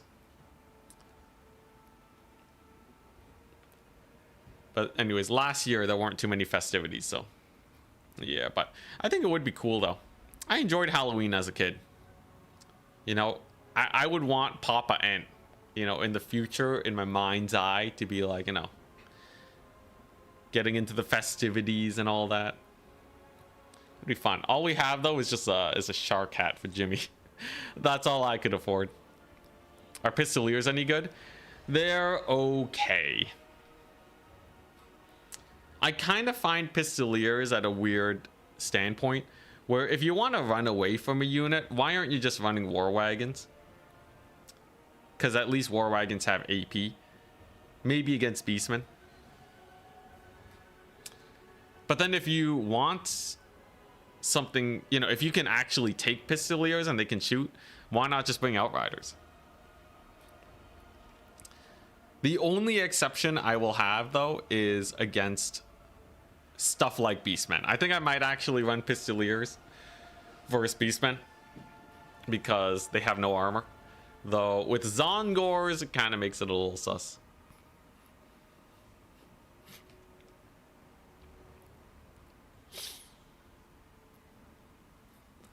Yeah, explosion damage doesn't get... Or does it? Does explosive damage get resisted by missile resist?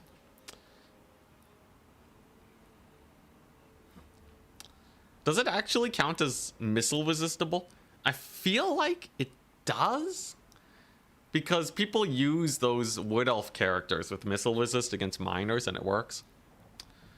Like miners with blasting charges. So I'm pretty sure missile resist applies.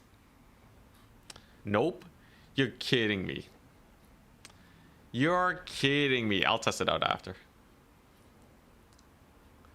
But the Wood Elves, they have a unit that can toggle missile resist. That would be a really nice way to test it.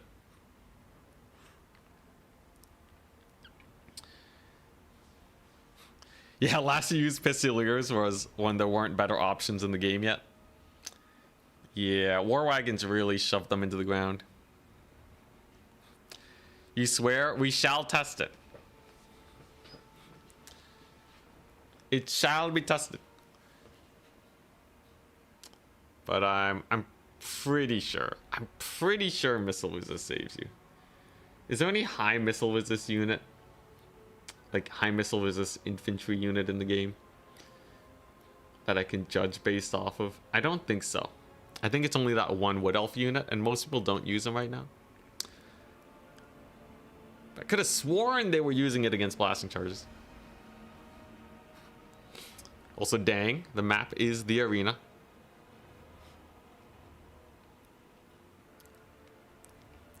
Why does Trizic have the crown of command next to his name? Yeah, YouTube has a thing where if you chat a lot, it will give you a crown to show that you are the #1 chatter.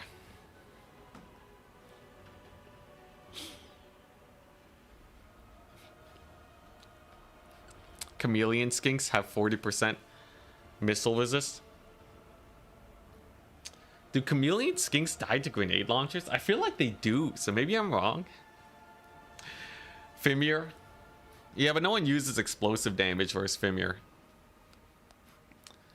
Need an infantry unit.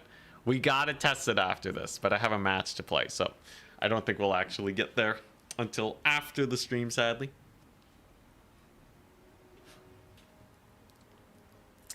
#1 Spaminator. Yo, when I'm in turns chat, I get the crown. It's so embarrassing, man. But I like talking about Warhammer. But YouTube doesn't have to call me out for spamming turns chat. It makes it look like I'm begging for attention, man. But I just want to talk about the game. I just want to talk about the game. I swear, I feel so self-conscious. Especially if I'm like raiding a bigger channel. It's like, am I just asking for attention? Is that what my life is? Also, okay, lots of lead belchers. This is a match I'm really interested to see. Because in theory, ogres win against all other melee factions with the power of lead belcher kite. Like, it's just too painful to endure. You're always getting outranged and the DPS is ludicrous. So I want to affirm those beliefs because I plan to take this playstyle into the grand finals. That sounds like a cone of shame. Can feel like it sometimes. But hey, I like it when people chat in my chat, alright? It would be kind of weird if nobody was talking in my chat.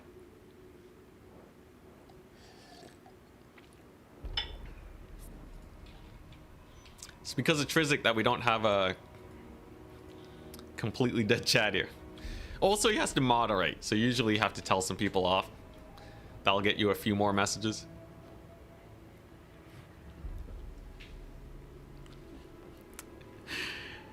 Yeah, crown of command. He's also a moderator, so it does make sense. So for the ogres, we are seeing a Flock of Doom castle. Whoa, Pines!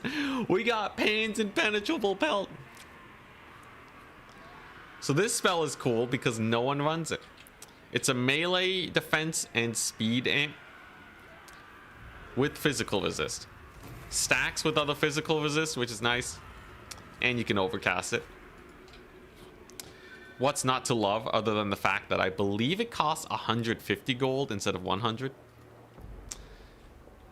Because CA balanced spells in the stupidest way ever. No, they're not going to kick me from the content creator program.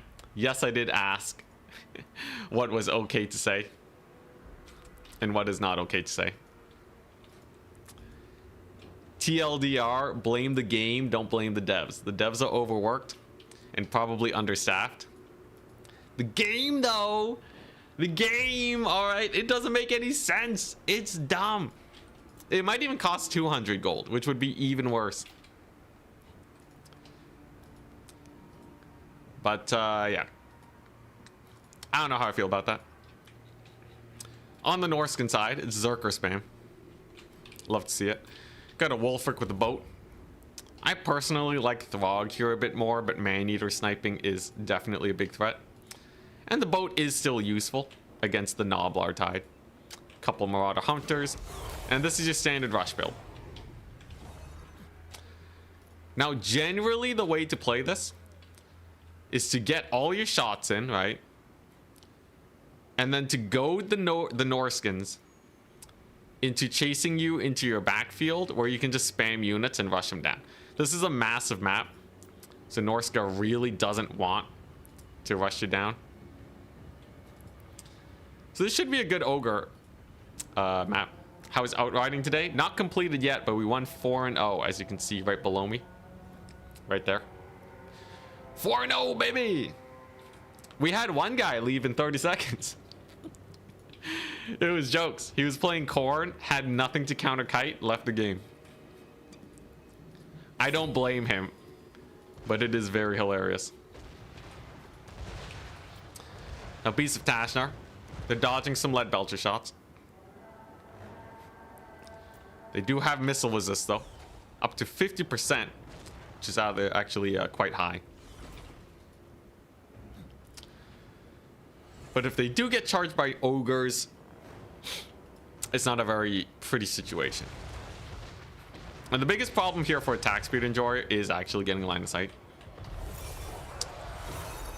Every once in a while, though, you will see a lead belcher shot cleave its way through some berserkers.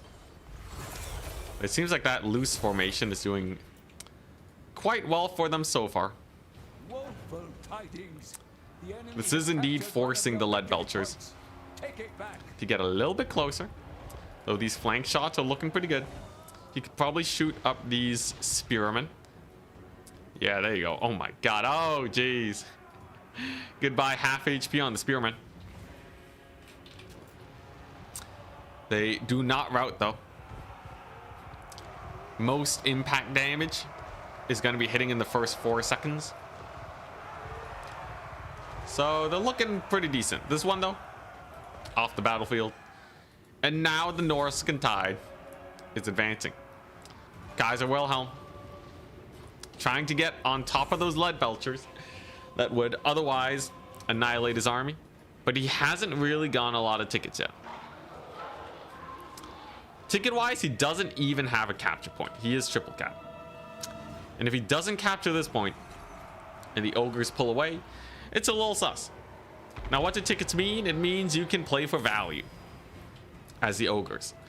So instead of just standing his ground and fighting, attack speed enjoyer makes the much more normal play and pulls back. He gets a stone horn in, which will absolutely bully all these non-leadership supported Norscan units. Rear charge over here will be bad.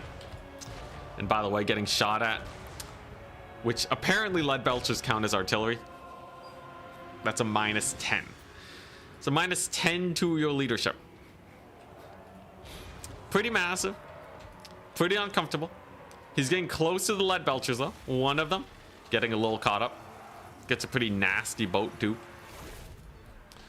And a lot of the lead belchers, I feel like the Ogre Kingdoms might have been a bit too wide. And these little divots are actually making it a little awkward for the Ogre Kingdoms here to get their shots off. But he has still drawn the Norskins into his spawn point. That's where he's getting some sick flanking shots over here. His bulls are doing all right. But if this lead belcher routes, it's not going to be the prettiest of situations. Not quite yet, but there we go. -15 leadership. They are off the table. This lead belcher's down, but we do still have 2. Attack speed enjoyer is still in the value lead, despite those routes. And do not underestimate the Stonehorn. Single entities are really good at getting value over time, but it tends to be a little slow. It attack speed enjoyer. Despite his name, he is employing a slow attack speed strategy to just slowly grind value. Norskins are still gonna need at least 10 more minutes, or not 10 more minutes, at least 6 more minutes to win the game in this situation, and you're only 5 minutes in. So all the damage he's already gotten in, if he can keep up pace, we could expect another 5,000 damage. That's definitely enough to wipe out all these Norskins. Unless they get a nasty charge here. Ice Wolves have found their way into the cookie jar. And they jump the Lead Belchers when attack speed summons in some Saber Tusks in the wrong position. He uses them to try and save these Lead Belchers, but really they were needed here. Pretty good play on the Norskin side, because once you get down to 1 Lead Belcher, the DPS is not nearly as good. Uses Pan's Impenetrable Pelt though. Holy crap. 51 melee defense to the 29 of the Ice Wolves. Doesn't matter. Well, that was disappointing. How much wins was that? That's 7 wins of magic down the drain. It turned the it helped the Lead Belchers hold for 2 more seconds. Hell yeah. I love buff spells. Why? Because it makes my opponents make misplays. Pan's Impenetrable Pelt my butt. Pan's absolutely penetrated pelt. Jeez Louise. So now he's down to 1 Lead Belcher. That's his whole win condition here. Unless he feels like the Stonehorn's gonna cook. He did heal it up using the army ability, I think, which will provide a little bit of vigor. Norska may be losing a Caster Lord, but they also have regeneration. Skin Wolves are doing well. So we're not going to trust the gold damage value tracker here, and we're just going to look at this position. Tickets are still anyone's game. I think it's mostly going to come down to trading, and it seems like most of the Norskin push has halted. The tide will have to recede, and on the retreat many of these units will die. On the other hand, the ogres just don't really have a lot of units left. They do have Chad Wolfric. He doesn't care about anything, and he's going to be keeping these pigbacks routed. But yeah, it's a little sus. We do get 1 recapture though from the from this. How are the Lead Belchers getting damaged by artillery morality buff? No, I was looking at a different unit. Lead Belchers apply the debuff, but Friendly Fire actually doesn't have a morale debuff, even though I honestly feel like maybe it should. It's a pretty good charge though. Some Mournfang Cavalry, great weapons. I heard their charge animation was bugged or something, but they're still anti-large cavalry. They should grind pretty well in this situation. Wolfric though, he's wandered his way onto this Ogre Lord. Potentially wants to get a pretty good pick here, but a massive final transmutation onto these Mournfang Cavalry is going to be quite painful. Quarter HP down, and there's still more final transmutation to go. It's not going to kill the Stonehorn though. That guy's at full HP still. But you kind of need the Mournfang Cavalry for cleanup. And the Lord is also looking a little worse for wear. Does he have support? The answer is no. Lots of money banked up for the ogres, but he's routing. Skin Wolves will be getting punished pretty hard though by the Mournfang. Look at that surround. Oh my gosh. Looking positively tiny in the face of these anti-large Mournfang Cavalry. But Skin Wolves, they are anti-large themselves. And actually, surprisingly enough, without the leadership of their Lord, wow, they have base 60 leadership? That's pretty garbage. That's the same as your average Ogre Bull, but they're way more expensive. And they do get routed off. Somehow the Skin Wolves also get routed off though. And the winner of the fight apparently are Noblars. No, Wolfric does claim victory. But that's only one threat. Another Mournfang Cavalry gets summoned in. Another upgraded final transportation, so the Lord is going down. But the Norskins do have to figure out some way of dealing with the Stonehorn. Like I said, long-term trading value already has almost 2,000, and he still has a little bit more gusto to go. I would expect the Stonehorn to do quite a bit, and even Wulfric would have a hard time punching through its rather massive armor pool. We're looking at 110 armor. Wulfric on a horse is not armor piercing. It's a little close. I would still say this is still Ogre Kingdom's favored. Ogres are just a little faster than Norska. Norska kind of wants to summon Berserkers, but they can't get to the battlefield soon enough. So they're kind of stuck just summoning in Skinwolves. Skinwolves are good, don't get me wrong, but against a Stonehorn and some Mournfang cavalry, I'm a little sussed out. The bringing in of Marauder Horsemen too, they're just not really doing a lot. Stonehorn just took out a quarter of their HP in one charge. That's the impact damage change for you. And that's a pretty good pickup on the side of the Ogre Kingdoms. They also have army abilities too. So they kind of get stronger the longer the fighting goes on, as they can use army abilities to kind of pick off units one at a time. Whereas Norska, they don't really have that. So overall, I'd say this is probably still Ogre's favored. Just off vibes, these Pigback Riders are great versus any Skinwolf unit too. And the healing is just a little bit too good, right? Got another YouTuber down for the event. Hell yeah. Much hype indeed. I'll bring that up with you guys later as soon as it gets properly announced. But yeah, look at poor Wulfric, man. On a horse, he's just really not that much of a Chad. He's kind of getting bullied. And by a couple Mournfang cavalry too. I feel like he might be able to win this fight, but if he sticks around, he's just gonna get charged and murdered. We'll see. He took out one. And then he pulls away again. You know, maybe he can kite him.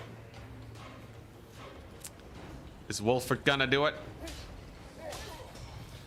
Gets hit in the back. Gets hit in the side. He's trying to flee to safety. Doesn't want to get bogged down by Ogre Bulls. He's weaving. Wulfric's being microed specifically to avoid this, but it looks like the Bulls are in the way. Stonehorn in the back. Looks like this is going to be an Ogre's victory, which means Attack Speed Enjoyer is going to have a glorious rematch against us. How exciting. Oh my god, look at the squish. The squish. Wulfric completely surrounded, getting bullied by some ogres. And he is now routed. And without Wulfric, this center position is probably going to be pretty bad. Flank and back point is just getting harried by a Stonehorn 24/7. And I believe that is the death nail for the poor Norskins. Mournfangs are too strong. Definitely not too strong. They're one of the least used units. Ogres can do perfectly fine without Mournfang. In fact, the way I play Ogre Kingdoms uses absolutely no Mournfang. Because spamming Bulls is kind of good enough. Saber Tusk are kind of good enough. And it really only takes one cannon to kind of bully these guys. So I'm personally not much of a fan. But that's gonna be game. Which means we shall be facing Attack Speed Enjoyer in the semifinals. How exciting. I will have to edit the bracket, but that should go pretty well.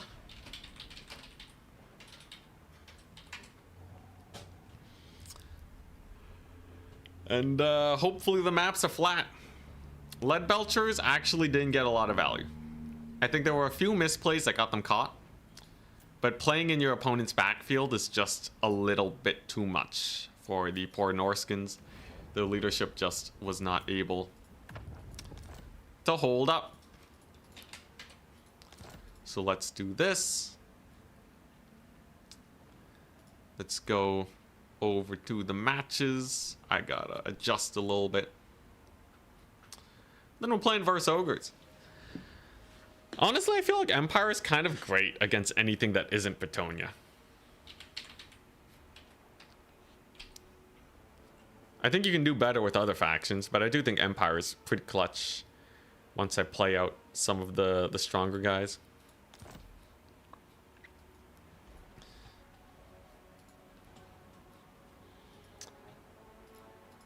So attack speed enjoyer is top bracket.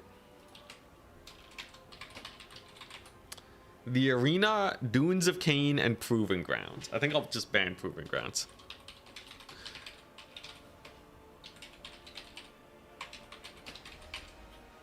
And then we'll wait for him, and then I'll see you guys in a quick second.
Mm-hmm. Sorry. I don't want eating noises, I'm sorry.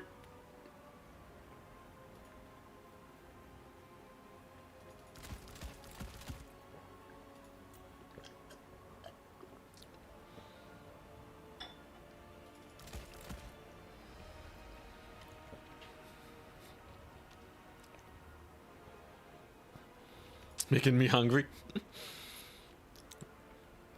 But yeah. We got some questions.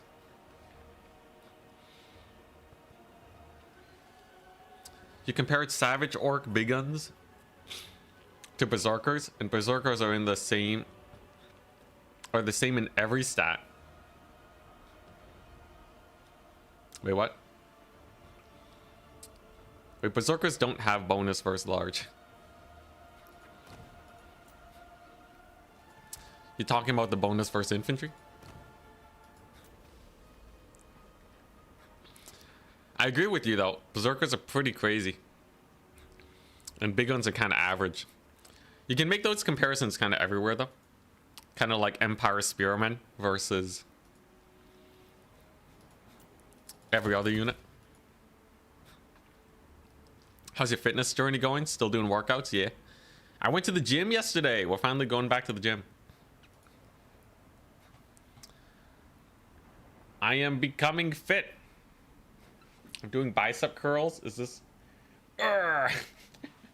It's a little better than before. I really only went from 10 pounds to... I only went from 10 pounds to 20. I would like to be able to curl more. I'm gaining weight though.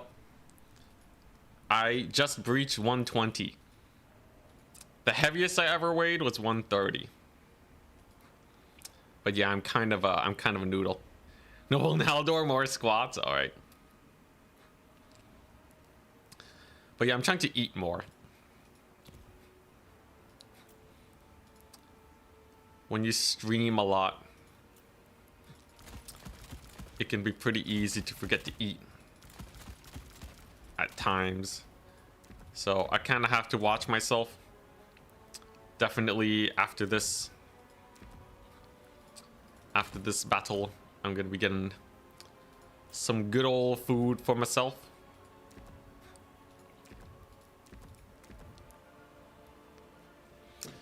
Biceps are good for showing off, but not a whole lot more. I think it's indicative though of like my general lift capacity. I also do lat raises, which are very useful for groceries and such. That's really all I need. I just need to be able to, if I can bring the groceries home, I'm happy.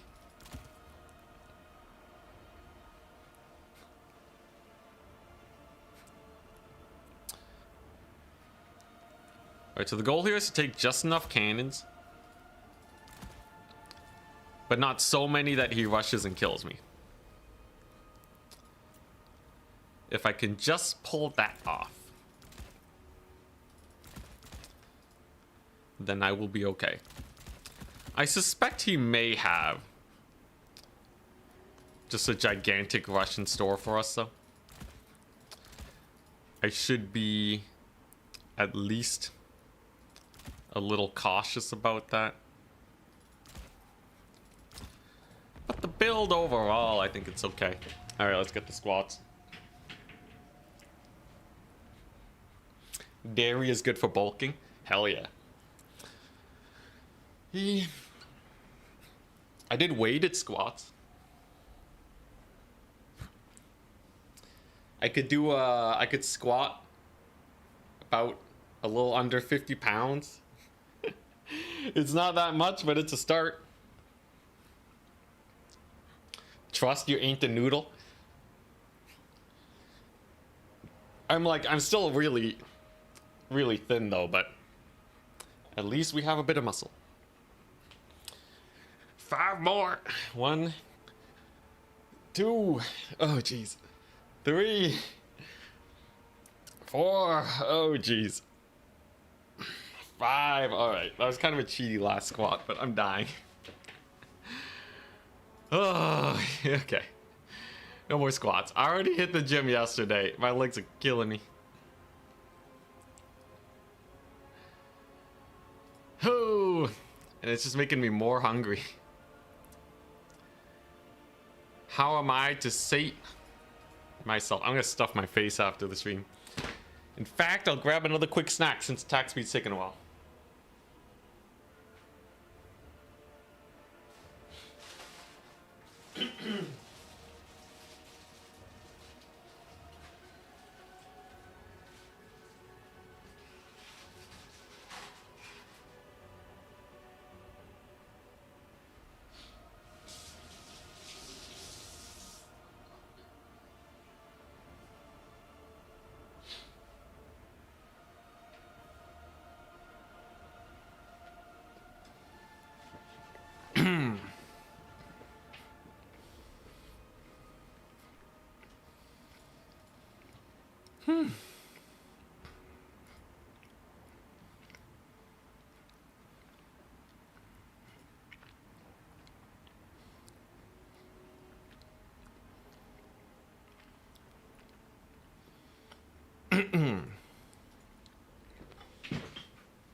I need the protein.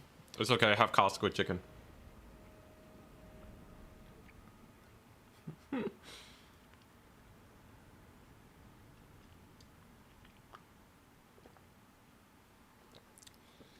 What do you think about adding music to my stream? I'm not a fan of it.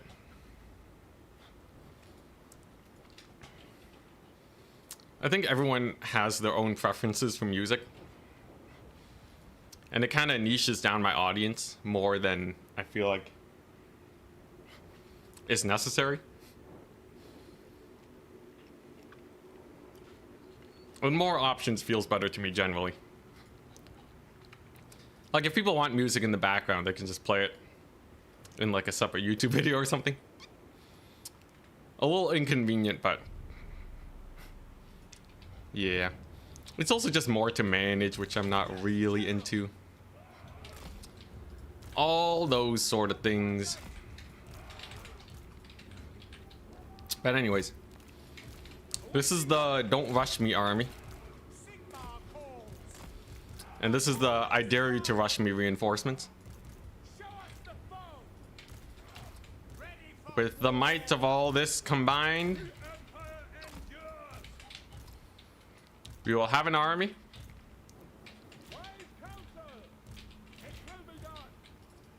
that is hopefully good enough to survive.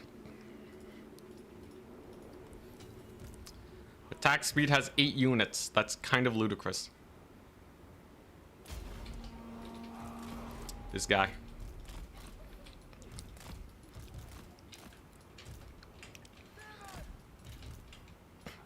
Alright, so he full vanguarded here. Gonna try and slow us down, but I got some spears at the ready.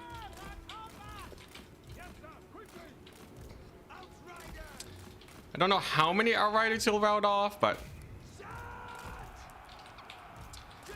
with the reinforcements in Boris, I think I'm probably okay. It's pretty crazy though. Mad Lad has Scrag. All right.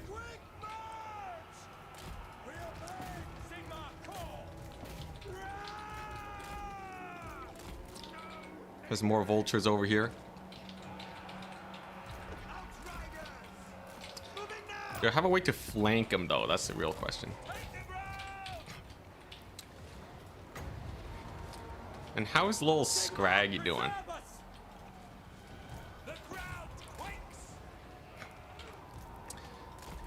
Generally, full Vanguard armies are not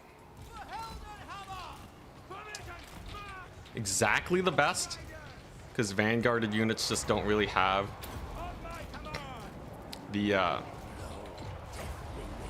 stats to hold up.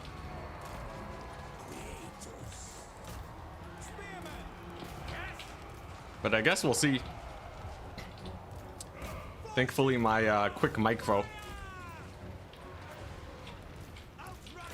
with my Outriders actually managed to save quite a bit of them.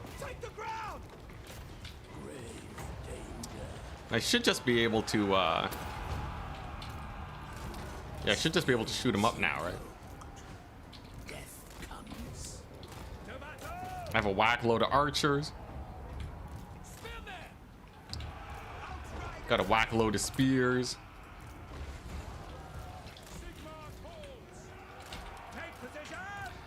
We may have Gold's man-eaters, but I believe we can get a Scrag snipe here. And without his lord, it should be pretty over, right? I will say though, this map has some pretty hilarious full vanguards. I'll give him that. He's about to lose basically everything here though. Because yeah, there goes Scrag. And then Aspect of the Dread Knight. That'll rout off his man-eaters. And now there's basically nothing left. But yeah, Gold's man-eaters are pretty crazy. They do actually hold for an extraordinary long amount of time. I think they have base 80 leadership. Yeah.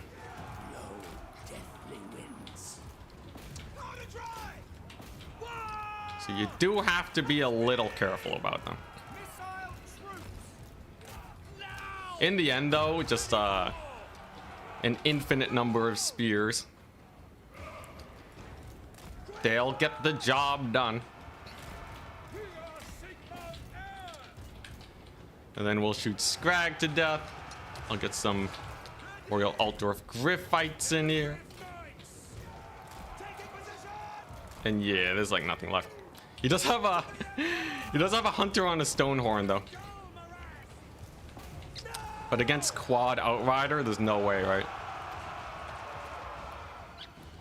Secretly playing the points. It would be pretty jokes if this battle got close to points being run down.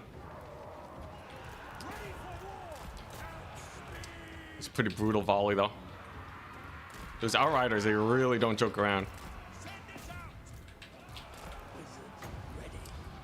Any chance I can oh no, they're gonna tear out on their own. Hell yeah. Noblars without the Lord is oh so painful indeed. And there's the capture point. There's the focus fire on that big old Stonehorn over there. Lots of Noblars are routing on the left side. Not bad. I think he kind of had to go a skew build though, right? I guess he wasn't really winning this without a skew. That's pretty scary though. Just a bunch of Gold's man-eaters at the start. Dang, Boris is a Chad though. The Blood Roar plus Leadership Bomb is so good. Empire's spooky, man. Empire kind of good. You just have to protect those darn Outriders. Make sure they don't get bullied and they'll pay for themselves. This is why you don't start with cannons, by the way. If you start with cannons, you're, excuse me, very likely to get rushed. Gold's man-eaters just got deleted. They just didn't have time to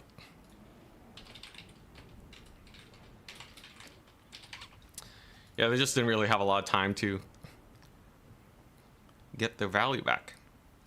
And poor Scrag didn't do nothing. Hunter also nothing. Brutality starting the season off strong. Looking good. And we're up against Scrambled Eggs Zinch. Now I imagine he's gonna try out a very different Zinch build this time against us. I doubt he's gonna try and pull off the same shenaniganry that he did earlier. Further proof that ogres have 23 bad matchups. Anything but a cannon, really.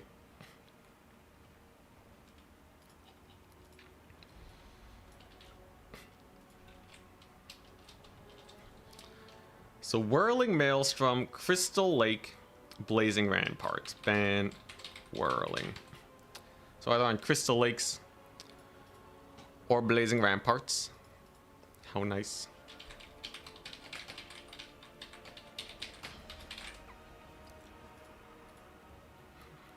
This already looks over. Full Vanguard's a little bit of a meme, I'm not gonna lie. It's a little bit of a meme. And yeah, ogres kind of suffer the same problem that greenskins do. Their leadership sucks.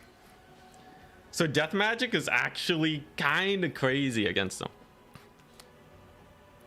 Because you really don't want your units routing when you have a pivotal push to make. Pretty nasty. But what are we going to see on the Zinch side? Should I take some long rifles? In theory, long rifles are actually defended from blue fire because I'll have Outriders. I guess that's kind of nifty. We know Tzeentch kind of sucks against Knights of the Black Rose. But I do need some sort of magic to kill Doom Knights. So what are we looking for? I could get a Light Caster with Net of Ammontok. Magic-wise, the Tzeentch shields kind of just make your magic a lot more lackluster. So don't really want to do that. Did you expect defense from someone called Attack Speed Enjoyer? Yeah, the paradox of his name is he usually does play a more defensive build. Buna. Buna's okay. It's not really starting army material though. Maybe I'll summon in a caster. It's either that or you go for the Gelt. And then you like final transmute their faces off. But yeah.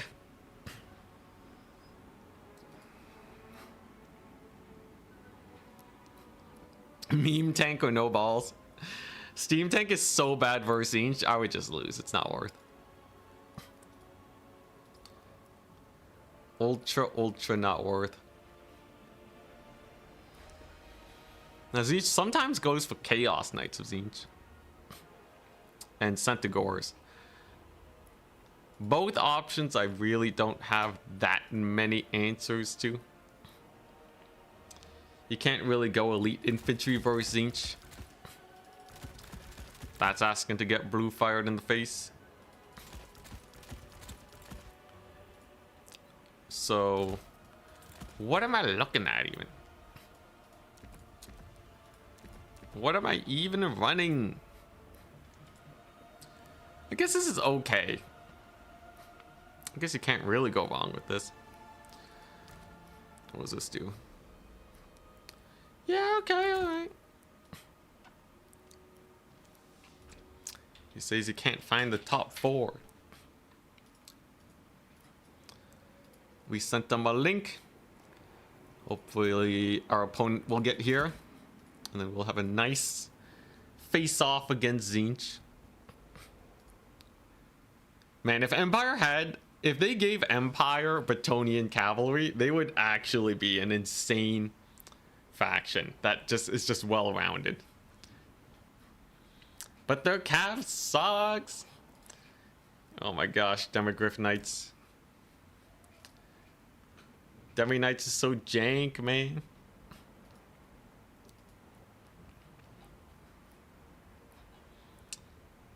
Dang, I guess this really is all I have.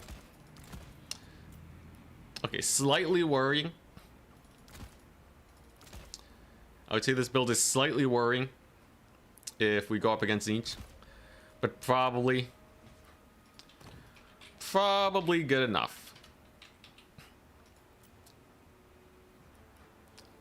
So let's see.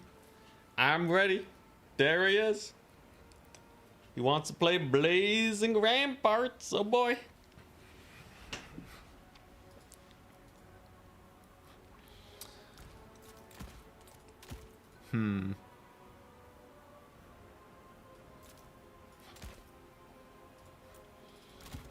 Okay, money-wise, this works out okay.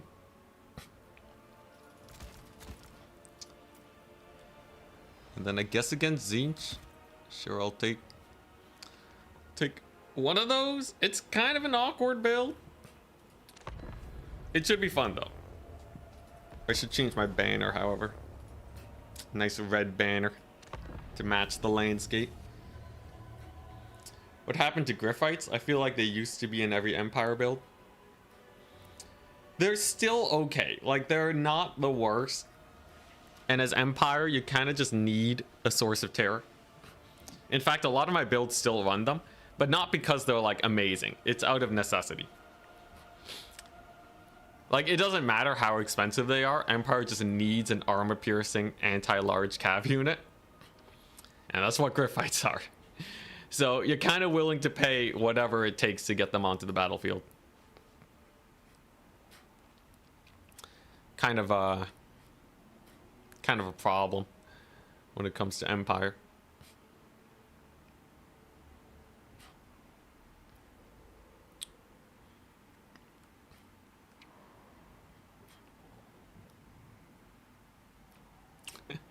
Tzeentch is weak to armor. The tank is armored. Therefore, tank is good versus Tzeentch. I feel like if the tank was good in general, some people might actually run it. Like, you take the Hellblaster tank, just machine gun the Chaos Knights to death. That would be sick. If the rapid fire tank was actually good versus armored cavalry, that would totally solve the Empire situation.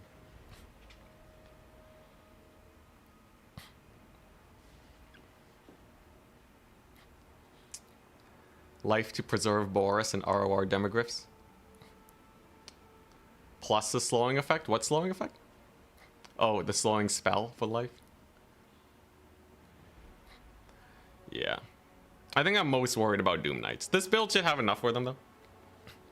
Especially Outriders in general. That's pretty good versus Doom Knights. Isn't Tzeentch kind of haggard right now? A little bit.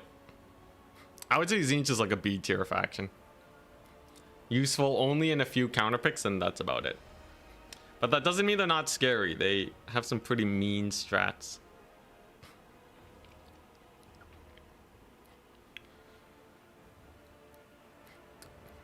I feel like we're going to see Kairos. My instincts tell me he's going to bring a big bird. After what happened to his lord last time? He got beat up so hard. What if he goes Soul Grinders? Soul Grinder should be a free win, right? Oh boy. Here we go. The scrambled egg special. They've readied up.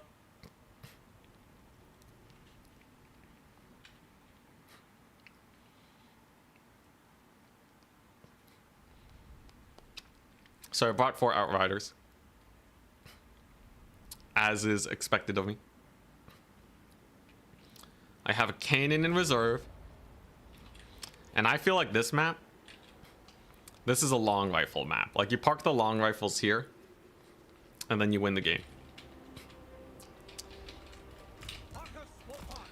I also have some tricksy hobbitses.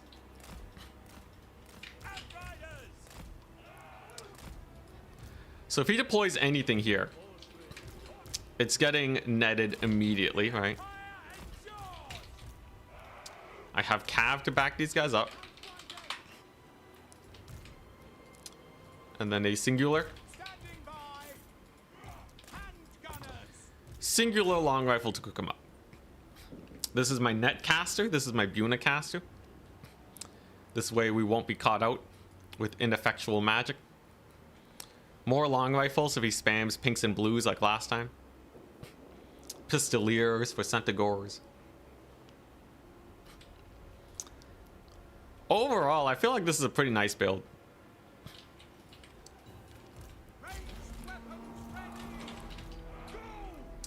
Okay, and he didn't go here. He did put his guy on a little discus, though.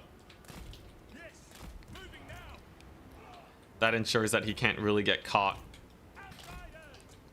by the Boris. We have a victory point. Keep it from the foe. Pretty man-tide heavy, I must say. So I'm thinking we get the Jaeger Corps, because they have a shield penetration ability that should help out against all of that there infantry. I'm not particularly worried about anything else he brings here, because I'm pretty sure my cavalry just wreck shop. Once again, he's gone for the spawn. We have a victory And he actually just lets me Keep triple it cap. from the foe. So when he does make the big push, as long as we uptrade well enough, I should be okay. Had he secured 1 point, we'd kind of be in an awkward position where waiting longer could potentially put us in a bad position. But I would say this becomes rather comfortable for us, doesn't it? Now, no Doom Knights. I'm very tempted to just take the Light Wizard. Hopefully he summons in a unit here, and then we can net him down with the Marcus. I think that would be the best case scenario for me. He actually goes for spawn, alright. So I'm just gonna get a little danger close here with my Outriders. The idea is he's gonna want to summon Furies as soon as I get this volley off, right? And then we play our trap card, and then we win the game.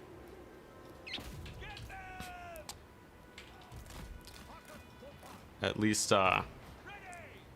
that's the hope. So far, no sign of anything.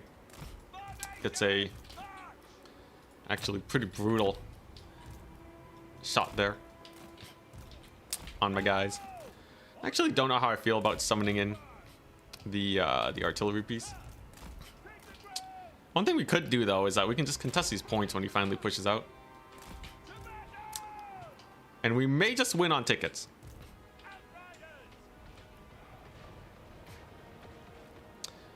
I find the stalling strategy doesn't really work out so well if you don't have a point. Though we will probably get to the point where I've summoned in most of my units. And then I guess the wizards become a little bit more awkward. I do win in 3 minutes now though. So not exactly an enviable position for my opponent. He's strongly incentivized to capture these points when he pushes. So I'm just going to defend these two, give up this. And then we should be able to win on that front. Altdorf Gryphites will be good. Certainly a very chill game.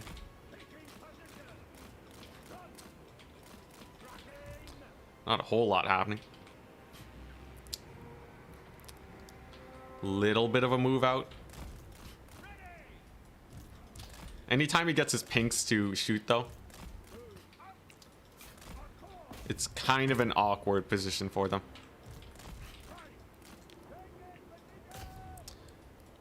Because obviously he's trying to get here and rush me down as soon as possible. And having to keep back with all those pinks, it's just gonna make that rush a little bit worse. It's important to note we also win on a 1 cap. And Marcus, he's able to constantly shut down the shield regen. Actually getting some pretty massive value here off the Outriders. And now we'll see how he handles this situation. He's about to eat a whack a load of nets.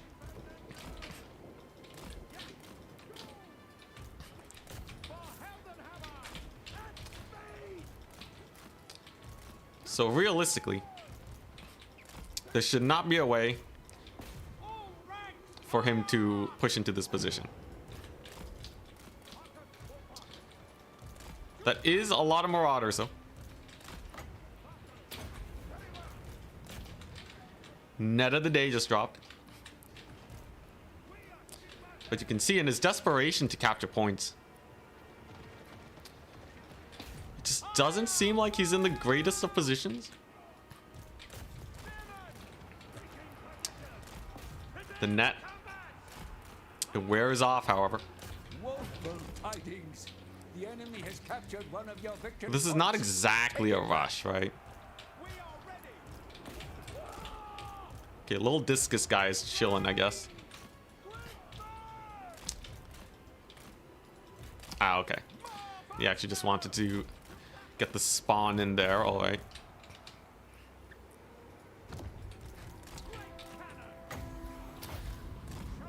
The problem, though, is he did not shut down these guys. And the long rifles have a very high potential to be extremely annoying. He is going to shut that down, though.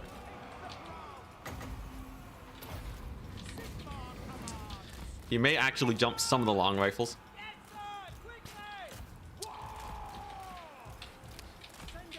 And my cavalry, they are slightly out of position.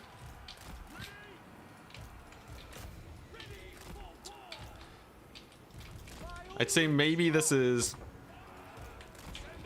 not going as well as it possibly could.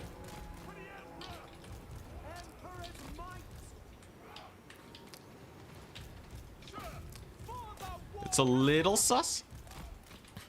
Definitely gonna need to get my outriders here.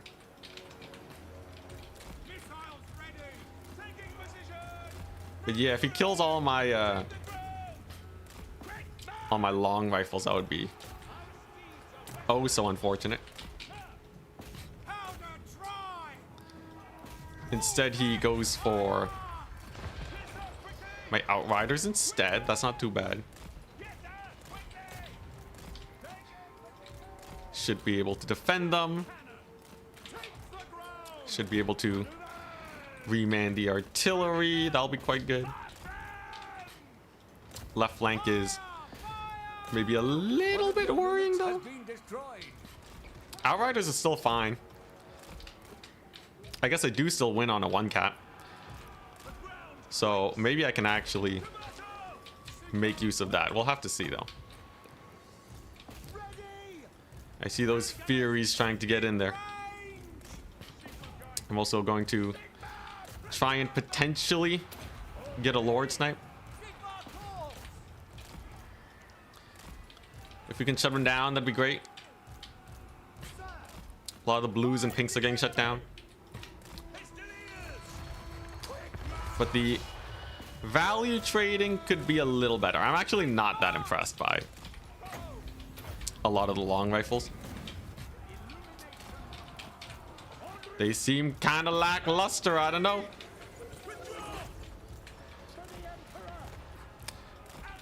We are going to hold this far point, but certainly at the loss of many a unit. I should be able to kill off the pinks at least.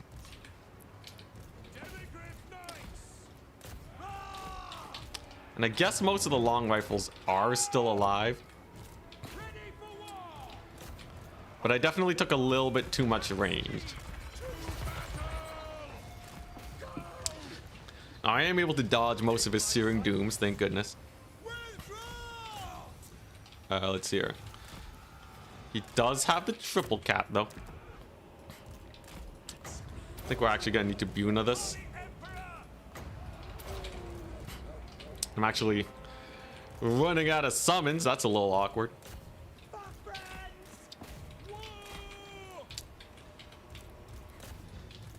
And yeah, how's this fight going? Not exactly the best. At least I can probably resummon a couple guys. If we capture the middle point, it ain't the worst. Most of these Furies are going down swimmingly.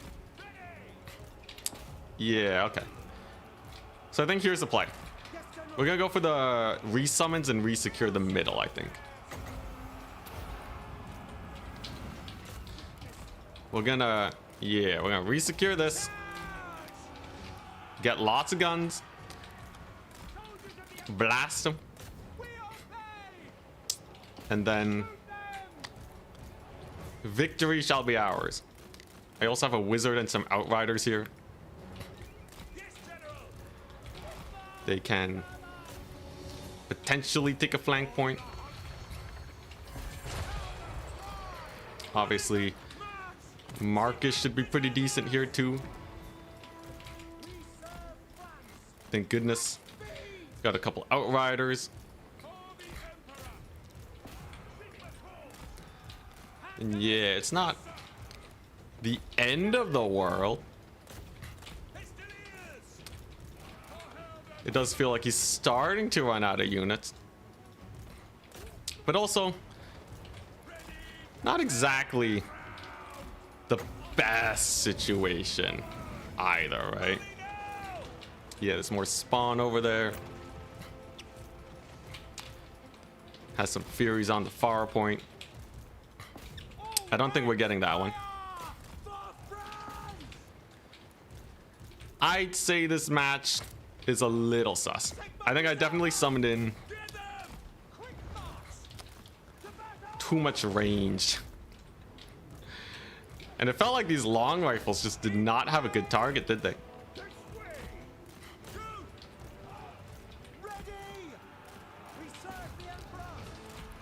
Give a Lord Snipe. I'm actually kind of wishing I had Boris again. That's generally a bad sign.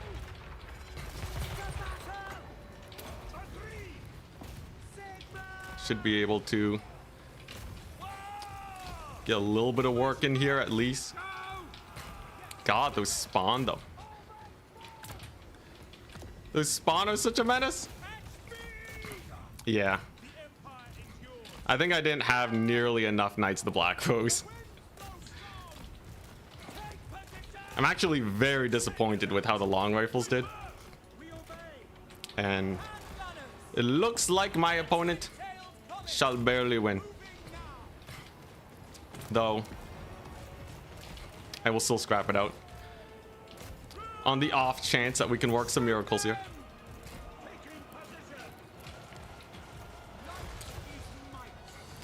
This little flying lord is certainly taking a lot of damage.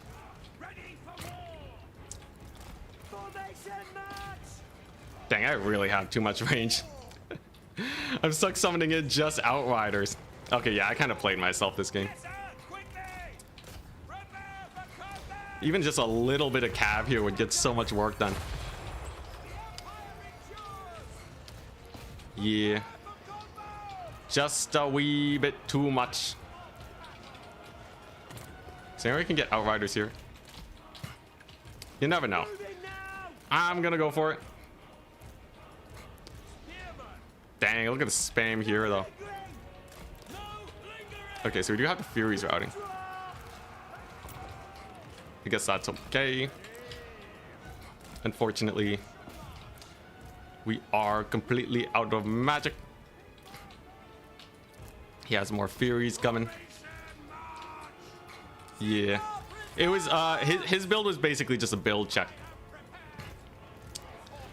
I'm surprised though that even on the even with the triple cap it worked out so badly. If I didn't have the wizard though and I just had one more cav, I think we totally would have crushed it though. I just kind of walked into a wrong build. Well, GG, well played. He wins. I also had my outriders out of position. A shame. Shamed me. See how they do. Yeah, no good targets. No good targets. Well played, the scrambled egg special. Let's announce it. Scrambled egg.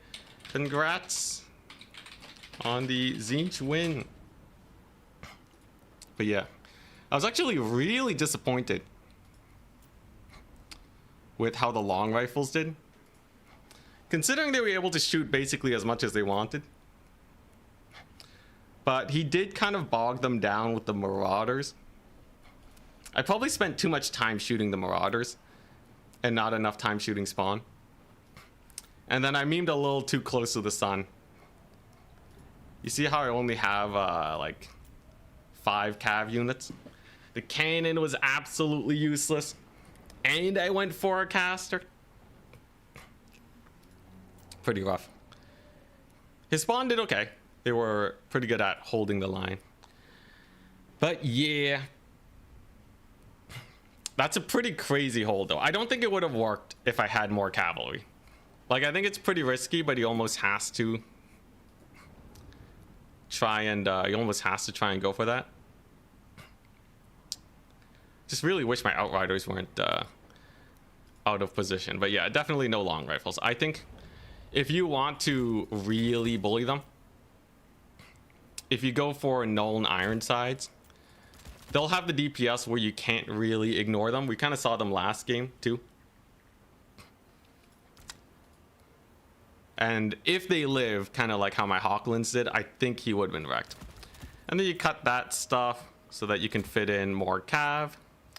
You probably only need the one caster. I think just sticking with one is just safer against a lot of build-up strats. You can get a little bit more cav. And I think this build would be totally fine against him. That's good to know, though. Meme tank would have cooked all the infantry, yeah. Just meme tank it up. But anyways, I need some rest. I've been distracted by my sinuses all day.